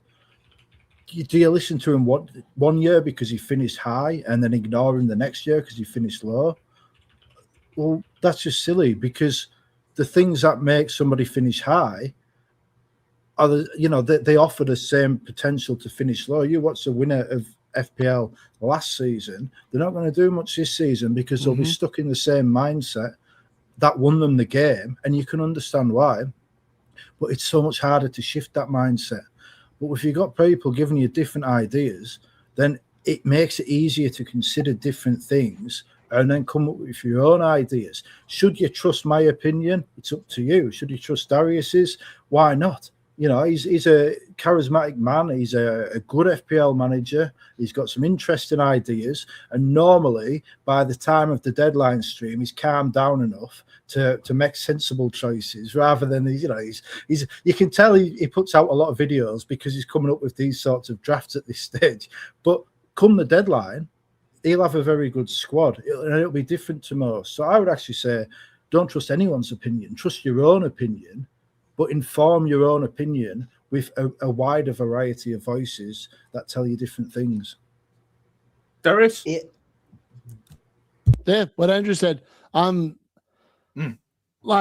You only have to go back 2 seasons ago, and Nightmare literally would have finished in the top 10K if it wasn't for him making sure he wanted to win his mini league, which took precedence over the rank, which is fair play. I would do exactly the same thing. And I've literally won. Last season was the only time I've actually not won my mini league with my friends. I just had a mare last year. It was just one of them ones where I was like, I kind of gave up around about game week 20. I was like, let's just pick some fun players and hope they bang. And they didn't bang. So, it happens. 4,881, then 900,000, But then I kind of remembered why I'm actually good at FPL kind of games. World Cup Fantasy came around 339 in the world. Like, that's better than what Andy got in FPL last year. So, like, people sitting there wondering if you should listen. I actually watch the football, so I've got a very good analytical mind in terms of what I'm seeing on the field, not what a computer's spitting out at me. So if you want to have some real talk, we're the channels to come visit, because we actually watch the football. We don't just sit there and press the solve button. Well, I like to hope Andrew doesn't press it, but I'm starting to question it. No, I don't follow the solver. I like to challenge the solver. You know, I just think of the solver as Trout's opinion, and I respect Trout's opinion. I don't necessarily agree with Trout's opinion, and that's fine. You know, it's a good, if the solver, if I put my rank into Solio, and I won't say the solver because FPL Review can kiss my ass. I am a Solio fanboy because Solio's punk as fuck when you think about it. You've got this group of lads come together off their own backs to create this tool that can make us all, you know, think of the game differently. And the way I use it is to stress test my own drafts. The first draft I put out was not very, you know, it was got hammered by the Solio one, and I thought, well, I need to reconsider here. I need to look at the draft a bit differently. This my one that I had last night and above average was only about 50 points off Trout's draft over 19 game weeks. And that is with a late wildcard that is going to continue to improve game week 20, 21, 22. I think that's 2 points a game week to Solver. That's a good, that makes me feel more confident in my draft without even knowing what the Solio actual draft is, just to see the points that the Solio draft produces at the end of 19 game weeks. That's how I use it. Far more interested in the projection points when it comes to the players. I like the projections because I just think of it as an individual FDR rating. So instead of saying, oh, Man United have got a 2 fixture, I can see Bruno Fernandes has got a 4.7 fixture, whereas Mbeumo's got a 4.1 fixture. And I just think of it a bit more interestingly, but I want to be a better player. And I wasn't a good player last season. It's not just luck. It's not just, it's because I made bad decisions and I want to make better decisions. But crucially, I want to make my decisions just informed. It's like I was saying about Darius, listening to Darius. I can listen to Darius in one ear, listen to Solio in the other, and then, spout my own shite out my mouth. That's how I feel about it all. Lads, I'm going to do some people watching questions. I think we should do a bit of that. Shishan saying I posted a dilemma on your tweet, Gary. Can you put it in the chat, mate, and we'll have a look. Modric is back. Is he essential now? No. How many players do you expect to sell on Wildcard? Hippie is saying. I don't know, lads. Let's just give an average. I'd say 6 I'd want to sell probably. Like, I don't really understand the point of the question. Like, I just sell the players that I want to replace. If I do it in game week 11, how can we know? We don't know how people are going to perform. What's the minimum number of changes you'd want to make in order to hit the wild card? Rather than, for example, if that's the question, I would take a -12 to save a wild card. If it got to -16, I'd probably think, well, I might as well 5. Make an extra couple of changes. 5 players. No. Okay. I'm going to rush through these, lads. Hume as a pick. Says animations. No, unless you're Darius. M. Is Palmer essential? No, I don't think so. How many points to be happy with a bench boost? I don't know. It says dead bench boost. I'd say in general 12. I would say 20. 15 points. 15 points on a single game week bench boost is fine. I would say that's par. I would even say 14, because if you get 3 DEFCON players, cheap DEFCON players on your bench and a goalkeeper, and all you get is DEFCON points, that's 4, 8, 12, and then 14 off the 2 points off the keeper. I think that's par, and that's fine. Suj from Planet FPL, he said he's happy with 10, and that's fine. I mean, the reason I'm thinking about bench boosting in game week 1 is the predicted points are something like 12, and I scrolled through and it's not 12 again for like for that, even with that bench for the rest of the season. You know what I mean? So I may as well get out of the way. We can't all be the golden goat Nick Trigg who smashes in 30 points off a single game with bench boost. 35. Yeah. Mark Raven Mad is saying triple captain against Bournemouth high line. I'd say it for Coventry, mate. Lads? Sorry, the questions are on your face, by the way, Kanji. I would go with, and probably will go with Haaland against Coventry or Haaland against Ipswich in game week 7. But that Ipswich game has, I think, a European fixture after it, so that has to be borne in mind. But I mean, Bruno Fernandes in game week 2 could be a good triple captain. You know, you shouldn't dismiss it just because it's Ipswich at home, and Bruno Fernandes, I think, averages 8.3 points against promoted teams. So, you know, if he gets a brace in the first game, he's shooting more instead of looking for the pass, there'll be a lot of people that go there. And this is what Kanji's missing out on when he's not got Haaland. You're not going to triple captain Cole Palmer. You might triple captain Bruno Fernandes. I said Haaland a second ago. That's a sign I'm talking too much. Next question. In which game week does D-Unit get his haircut? This week. This week. So no game week then. Game week 0. Yeah. Last question. Our good friend Eddie Casey, who always comments on every video, which we appreciate. I got a question. Who to get in for Gavardio and Diego Gomez, please? I'm not sure I get the question. Do you guys get the question? I would just go with Guardiola, Diego Gomez, you know. Yeah. Brighton have got a couple of injuries in midfield. I think Gomez is playing all right in pre-season. Guardiola looks fine. But, you know, Eddie, what I would like to say to Eddie, he always asks for advice about his team in the comments. And this goes out to everyone. You don't need to ask for advice all the time because you know in yourself what is a good move and what's a bad move. And you should trust your own choices more than people like myself who can sometimes be very, very good and sometimes be very bad, you know. And that's, you know, if you don't like Vardy, don't have him in your team. There's plenty of good players. And, you know, there's a lot of good players that are going to score good points this season. And I would say focus more on strategy rather than individual players. When are you going to wild card? When are you going to free hit? When are you going to transfer big players? I think that's far more important than which actual players you go with. I would change that combo, though. I would go to Enzo Lefebvre and any 4.5 that you like. You love Lefebvre? Of course, bro. The fixtures are too good. Is that the secret person you're actually with before the stream? Lads, we're not going to have a chance to go through all these. But let's pick one out. Let's pick out which ones we want to.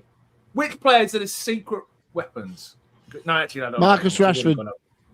Yeah, we've already gone over enough of those. How aggressive should we be in the?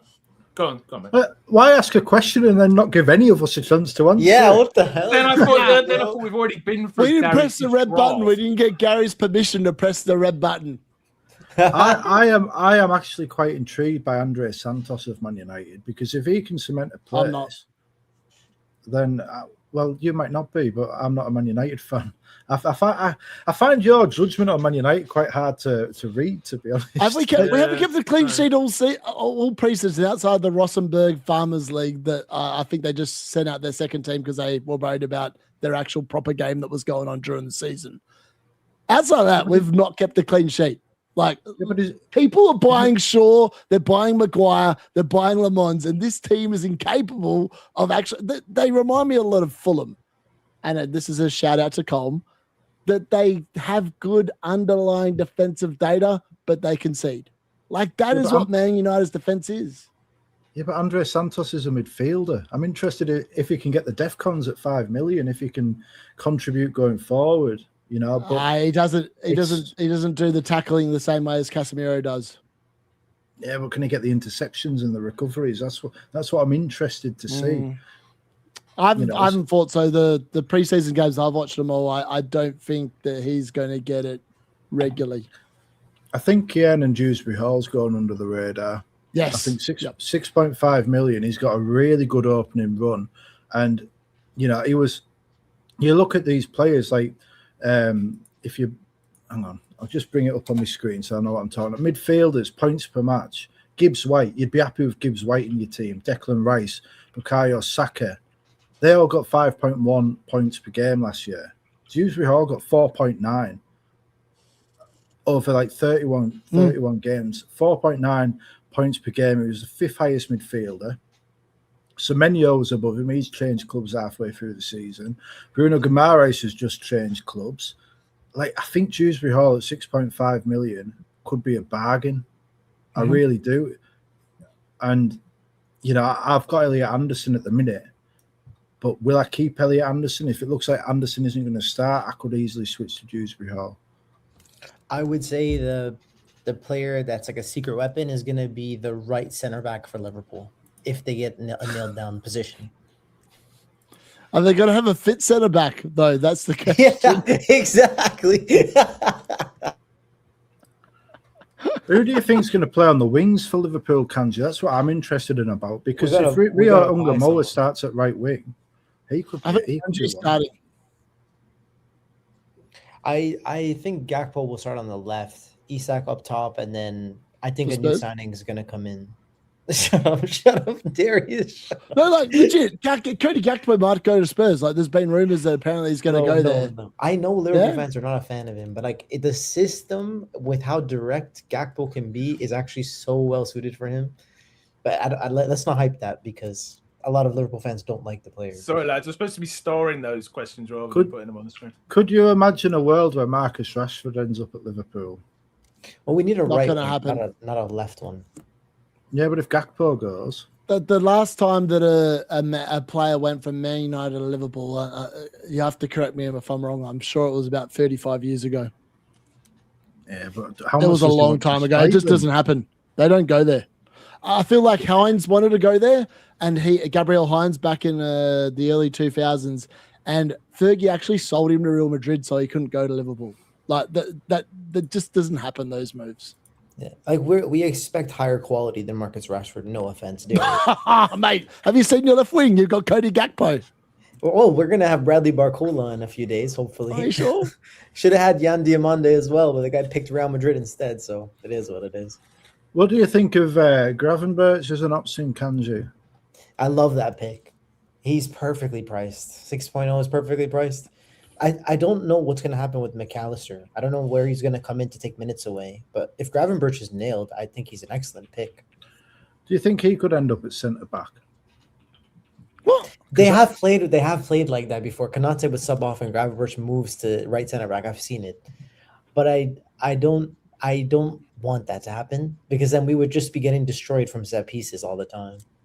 Yeah, but it'd be good for DEFCONs though, wouldn't it? Yeah, but the defense would be so bad. Oh my god. Can you imagine it well? But what's Gravenberch's starting price? 6 or 5.5? 6. Imagine buying a player because he's going to play in defense and he's more likely to get +2 points for being a hack.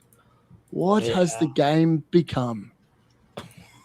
I know. Imagine buying a player who might get you some points in a game. But like, it's so, you know what? It's like, there's nothing exciting about it though. Like, you're like buying a player because he's likely to just sit there and just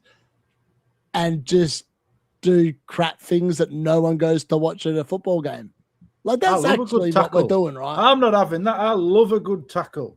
I love a good tackle, but you don't want to see bloody 12 of them in a 0-0 scoreline, do you? Why not? Because it's boring as batshit. You want to see a goal go in. Yeah, but I'm not going to watch Liverpool most of the time, so why wouldn't I want to have a Liverpool player get me a lot of points? You'd be happy if you went to a Newcastle game at St. James's Park, 50,000 people, and your team consistently got 0-0 and your player got +2 points. Would you be happy about that? No. I mean, it's a bit of a strange question. Are you asking if I'd be happy if Joe Linton consistently got 4 points a game? But your team didn't win. Your team didn't win, and you got 4 points a game. I'll give you 5. I'll give you 5 points a game because he gets 0-0 draws. Are you going to be excited about that? Well, I'd probably have Osula in my team, and he'd score the goal, and I'd be excited. No, but like that. I'm saying, like if you knew the result and it was 0-0, would you be excited about Jollington getting 5 points if he knew the result was 0-0?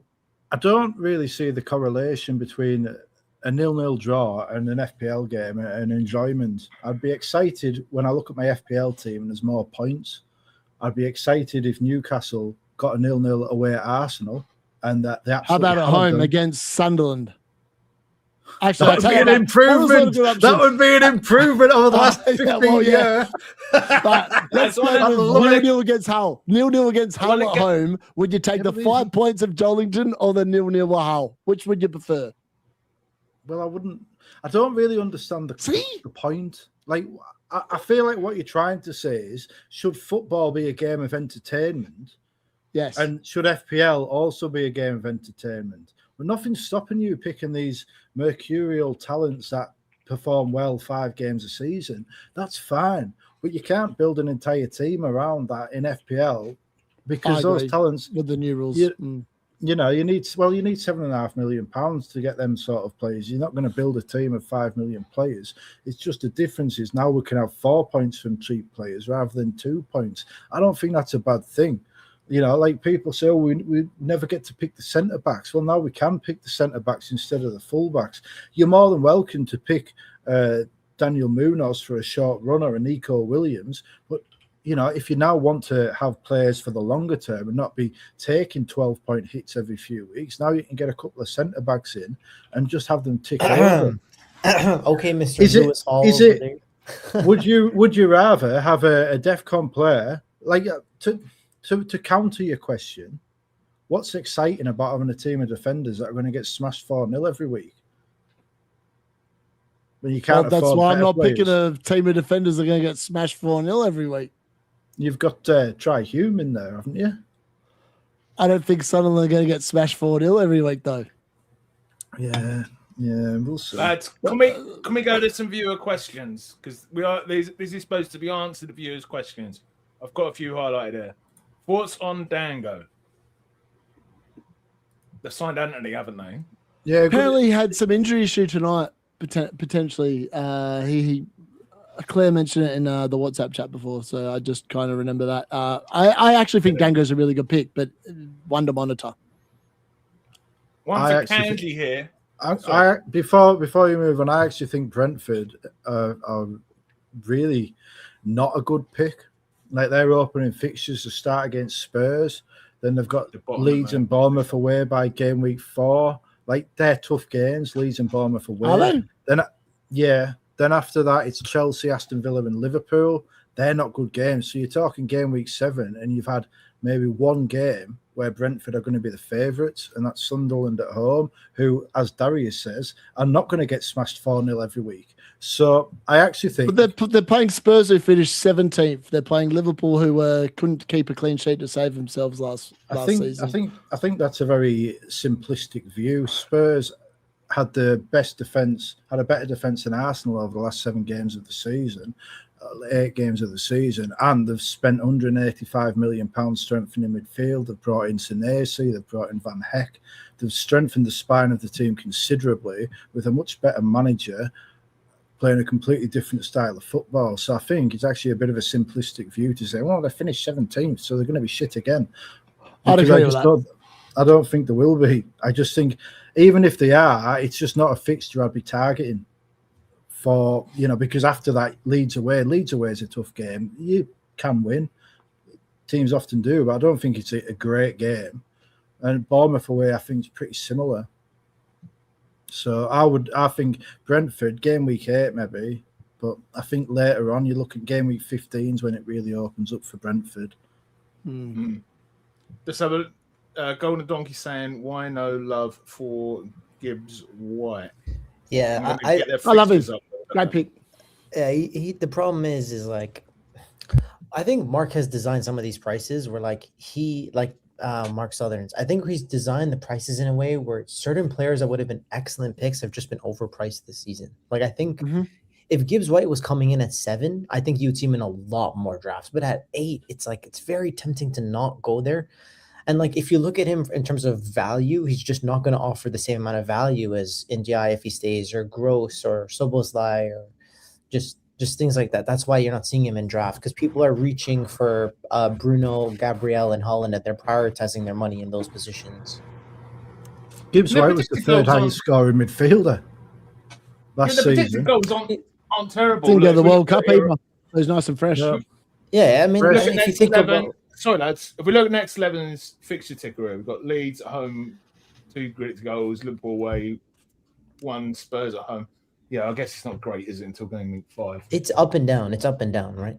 The thing is like, if you have a defender, you could bench them against Liverpool, bench them against Villa, right? But with somebody like, Gibbs White as your differential, it's not as smooth. But I will say, if you consider how much XG Sarr has been picking up in the Premier League every season, if Gibbs White ends up with that amount of XG, he's going to be an excellent pick, even at 8.0. So if you like the player and you like the pick, go for it. I don't want to put you off. He's very high on review. Got to say that. How much impact, Neil here saying, how much impact do you think the late coming World Cup players will have? I think it's an interesting one because everyone expects them to be tired and to start slow. But if we look at last season with the Club World Cup players, Joao Pedro started very well. Erling Haaland started very well. So I think it was about, game week 6 to game week 8, that sort of time when they kind of hit a bit of a wall. Now, there's 2 ways you can look at it. You can say, oh, well, they've played in the World Cup, so they'll be more tired. They haven't had a holiday. Or you can say, well, they haven't had as much of a pre-season, but they've been playing competitive football, so they don't need as much of a pre-season. I do think the World Cup players will have issues throughout the season, but I think, the late ones, the semi-finalists, I think you need to be a bit careful about. The French players, England, Argentina, and Spain, but I couldn't remember who the 4th one was, and they won the World Cup. But I think, quarterfinals onwards, I think they're going to be fine, aren't they? Spain. Yeah, I think this will be right. Simon saying, is Kanji okay with being blocked by all these questions? Yes, he has no choice. It is what it is. You can put... It's a bit... Sorry, man. I was going to say, you can move Kanji up in the order above me and put me bottom if you want. I don't mind. No, it's calm. That's not the point. It's calm. Don't worry. That's it. Andrew Martin. A question for Andrew covered by their shirts. Are Hawaiian shirts fashionable? I am 41 years old and I was a punk rock kid and I was a goth and I don't give a flying fuck what's fashionable. I just like what I like. I'm wearing a Kenny Omega wrestling t-shirt here. Like, that's not fashionable at all. Who cares? We're on an FPL podcast. What's cool doesn't count. Hippie's a cool man. He's all about the fashion. Kishan, I saw you have messaged me on X, mate, so I couldn't get your entire draft up, but I will read the question out. Thoughts on going with no Haaland draft, triple captain game week 1, bench boost game week 2, triple commentary, then bring Haaland in game week 3, worth a gamble? Yes. No. Yeah, I wouldn't do it. Too many shapes. I get it. I understand it. Yeah, I the team is so strong. I'm just seeing it on Twitter. It's ridiculous. Yeah. Sorry, mate. I did try and save the graphic for some reason. My my PC's not letting me. Will anyone triple captain Gabriel again this season? Have they learned their lesson?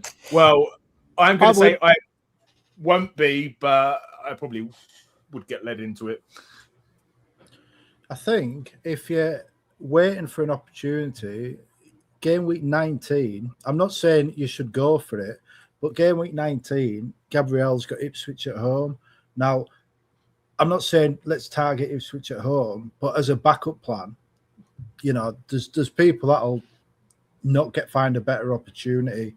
And as a backup plan for your triple captain, knowing that Gabriel has got Ipswich at home, Saka as well, Ipswich at home, and I think there'll be a few end up on it. There's no need for Gabriel in game week 19 when Dominic Soboslai has Coventry at home that week, so don't worry about it. There's another option, Isak, for those who are allowed him in the team. Of course, he is on a lifetime ban from my team, but Isak's a potential one if fit. I mean, if we look at the predicted goals on next 11 here. We've got Man City. I've gone all the way up to game week 15. That's one that's in our arms. Versus Coventry 2.59. You don't hit 3 that often. I think that's prime territory for triple captain. Get out of the way early before the Champions League starts. What's that? Sorry, yeah. Haaland against triple Coventry. captain Haaland in game week 3. I think that's a no-brainer if he's fit. You could triple captain Gabriel in game week 1. Clean sheet against Coventry. Bullet header, 17 points. Treble it to 51. Thank you very much. I wouldn't do that though. I think I'd look for I think I'd go for Dallo at home against Ipswich in game week 2 because Timber last season scored a brace and I think it was game week 2 or 3. And why can't Dallo do it against the promoted team? He looked really good today against PSG, and PSG are significantly better when he's going to play the opening 2 game weeks, and we know that he likes to get forward. Maybe he can score a goal.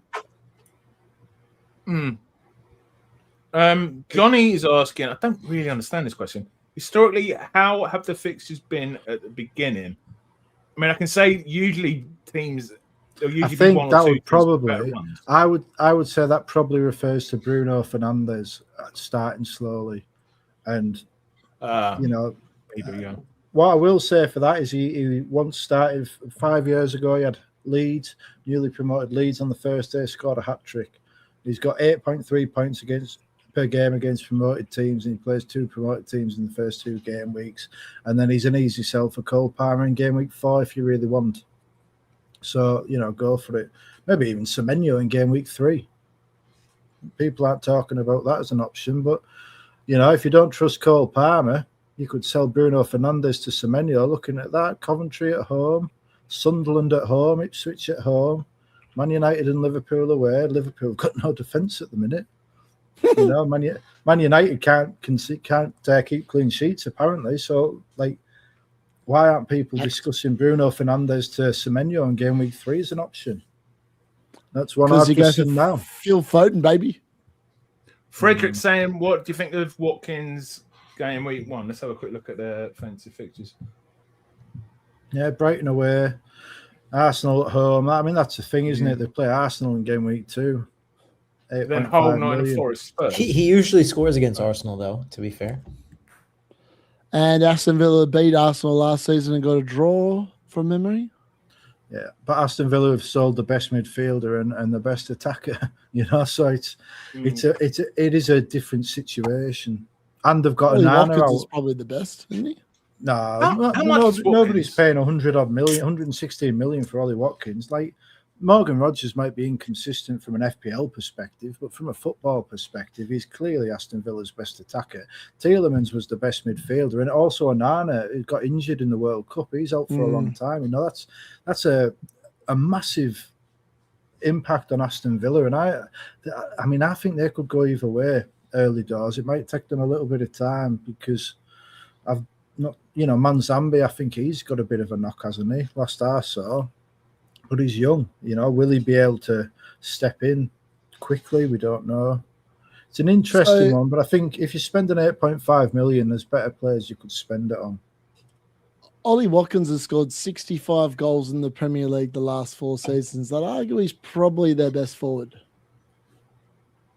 No, he's the best striker, but the best attacker. Production-wise, he's pretty elite. I know he misses his obviously fair. I thought you watched the games, Darius. I thought you based everything on the eye test. Now you're reverting to stats to make an argument. What's going on? What is going on? You said that man D-Unit. You said Morgan Rogers is a better attacker. So Morgan Rogers, the last 3 seasons, right, for Aston Villa, scored 3 goals, 8 goals, and 10. In the last 3 seasons for Aston Villa, Ollie Watkins has scored 16, 16, and 19. He is definitely their best forward. Yeah, but why has he scored them goals, Darius? Why has he scored them goals? Well, it's not from Rogers assisting him, because if you go to his assists, it's not Morgan Rogers. He got one assist in the first season where he got 19 goals. Morgan Rogers had 1 assist. So, he didn't assist any of those goals. He might have assisted 1. I feel like you're confusing fantasy football with real football a little bit here. But we'll move on. It's an interesting comment from Colmere. Gary, can you tell Kanji to let Darius and Andrew get a few words in? No, don't worry. I said early on, I'm like, I want you guys to be the star of the stream, and I'll play my role. So it's all good. I haven't said much either, mate. Toro, this will be the last question because I know Andrew needs to be off by 10. Vista redemption season.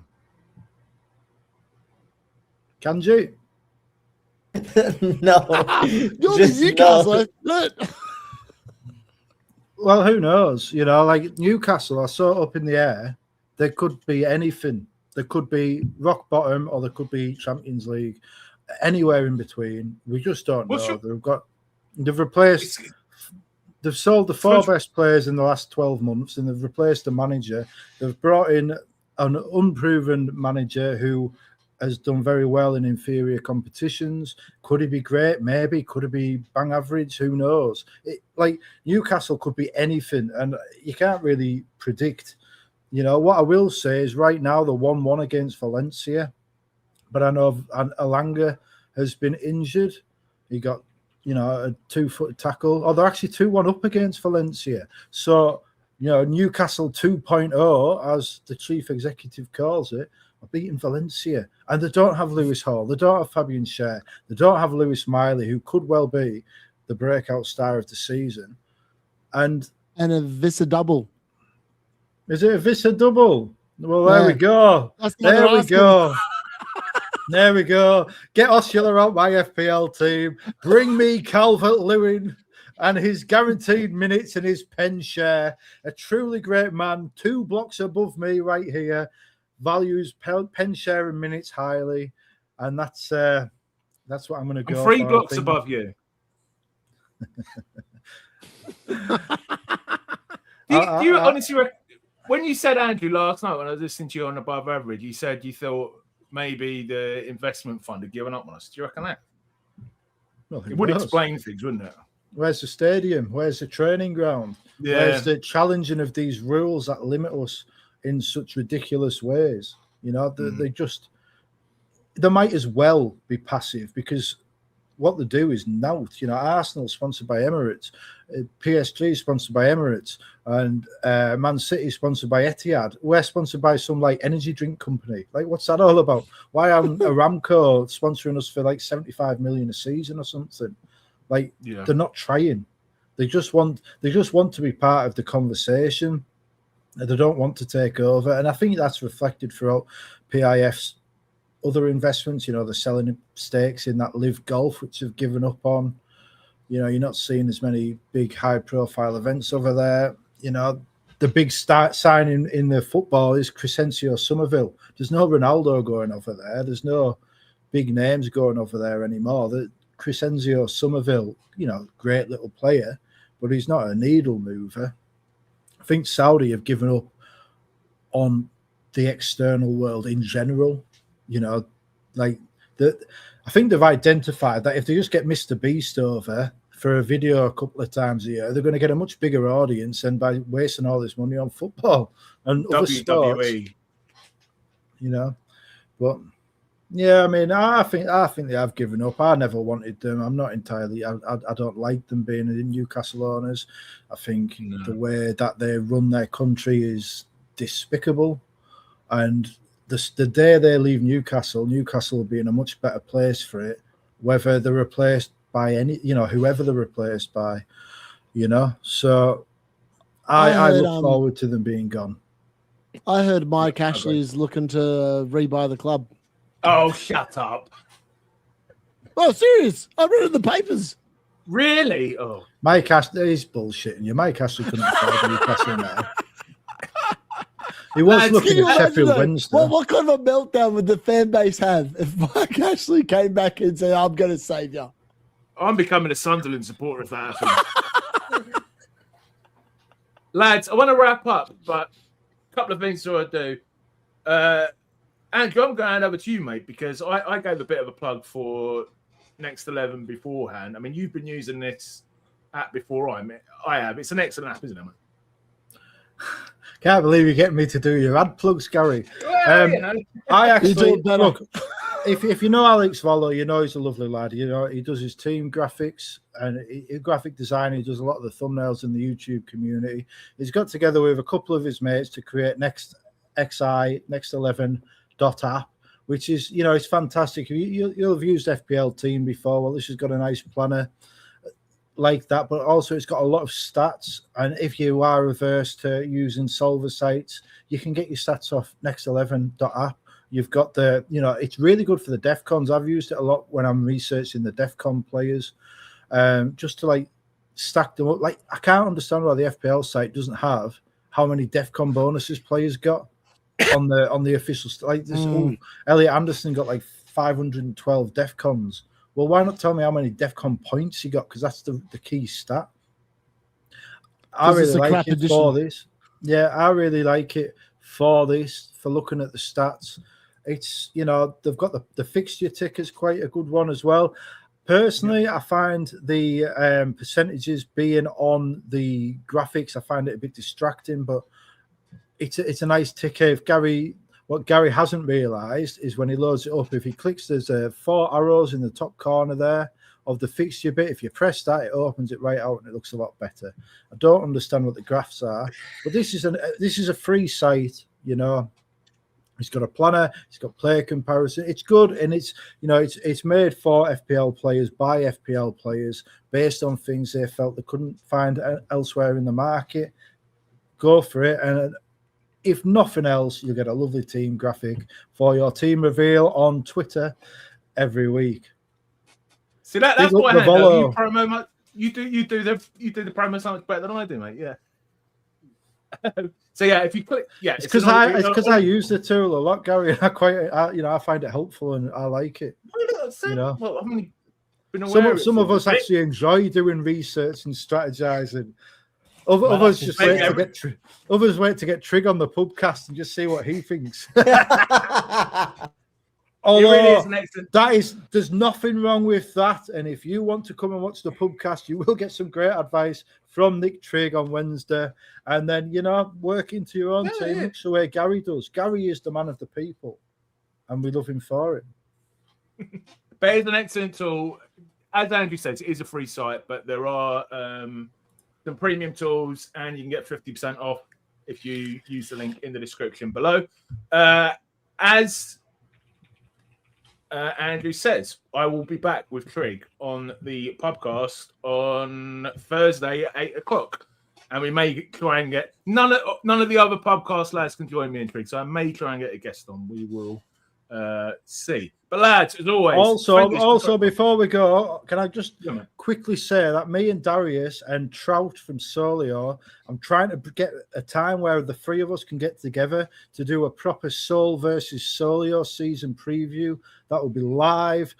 And it will be a good argument between Trout with his Solio style, Darius with his certainly unique style. And so hopefully we're aiming for the week of the week before the game launches, probably the Wednesday the 19th.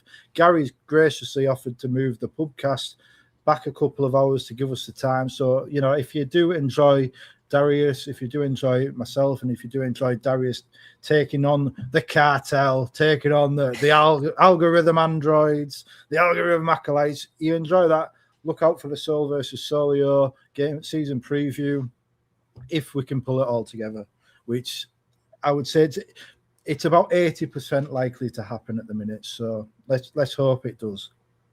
Andrew's obviously forgotten that I always come to every person to allow them to plug stuff and to big up. Lads, it's been really fun. I'm really looking forward to the Sol versus Solio. You had Trout on one of your late mails, didn't you, Darius? That was very good. I did. But Darius, where can people find you? What sort of content? What are you going to have coming out in the next few weeks? Anything involving feet? You know, I'll be there.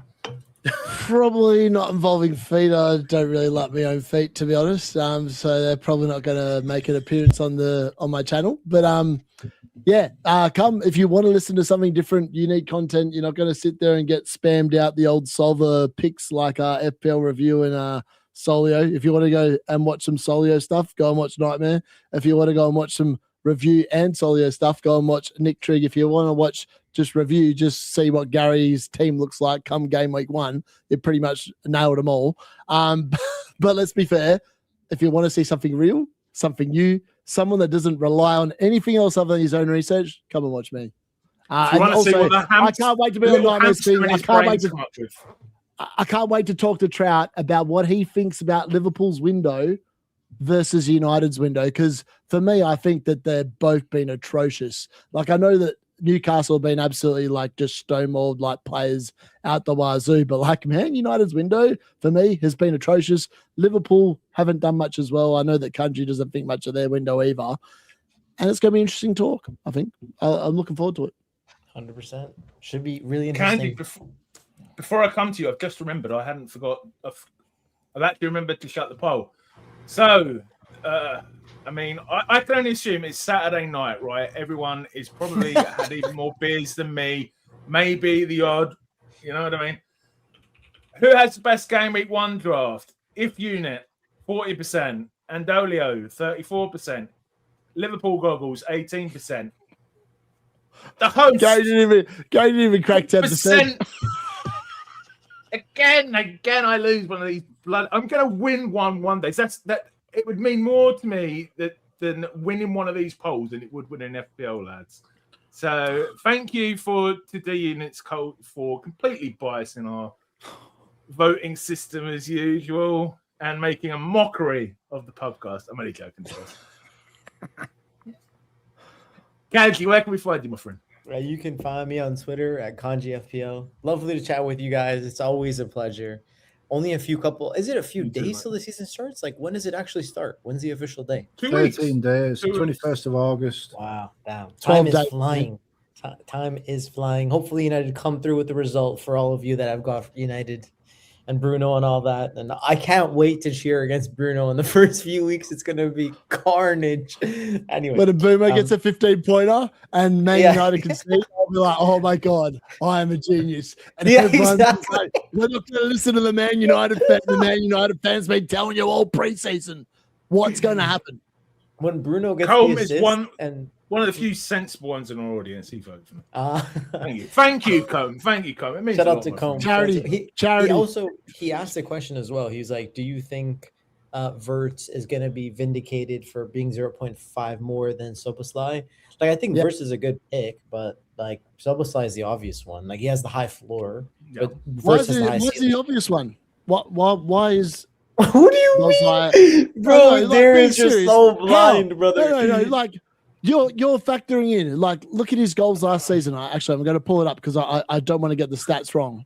So suppose last season, right, scored 6 goals. 5 of them were from direct free kicks. He's not going to get 5 direct free kick goals again this season. Categorically, it won't happen.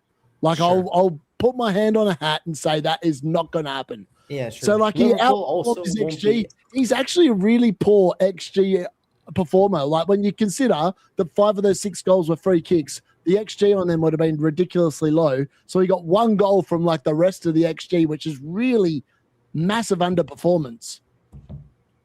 If he's not on penalties, he's not. Right, I'm going to. I promise Andrew to be finished by 10 o'clock. The mute was too funny. Yeah. All I want to say before we go is that I demand the entire PubCast audience spam Kanji on every platform possible until he starts doing a team reveal video on his YouTube channel, because Kanji has a lot of insight and he has a lot of interesting thoughts on the game. And I would like to see even just a 10-minute video each game week of Kanji talking through his team. You could record it tonight. You could record it anytime. And I would like to see that. And I think the PubCast audience would like to see that. And I hope you all bully him until he does it, because it would be for his own benefit. Yo, Andrew's. That's if he can do it. I'm getting him on to do a video where he does it. I think you guys are very kind. Like, I'm so glad that we eventually met and everything. So I'm glad where I am right now. All right, let's get out of here. And of course, the Lock-In will be back 2 weeks tonight. where me, Kanji, and Darius will be reacting to whatever the hell has gone on game week 1. Thanks, everyone. It's been a great stream. I'll see you on Thursday for the podcast.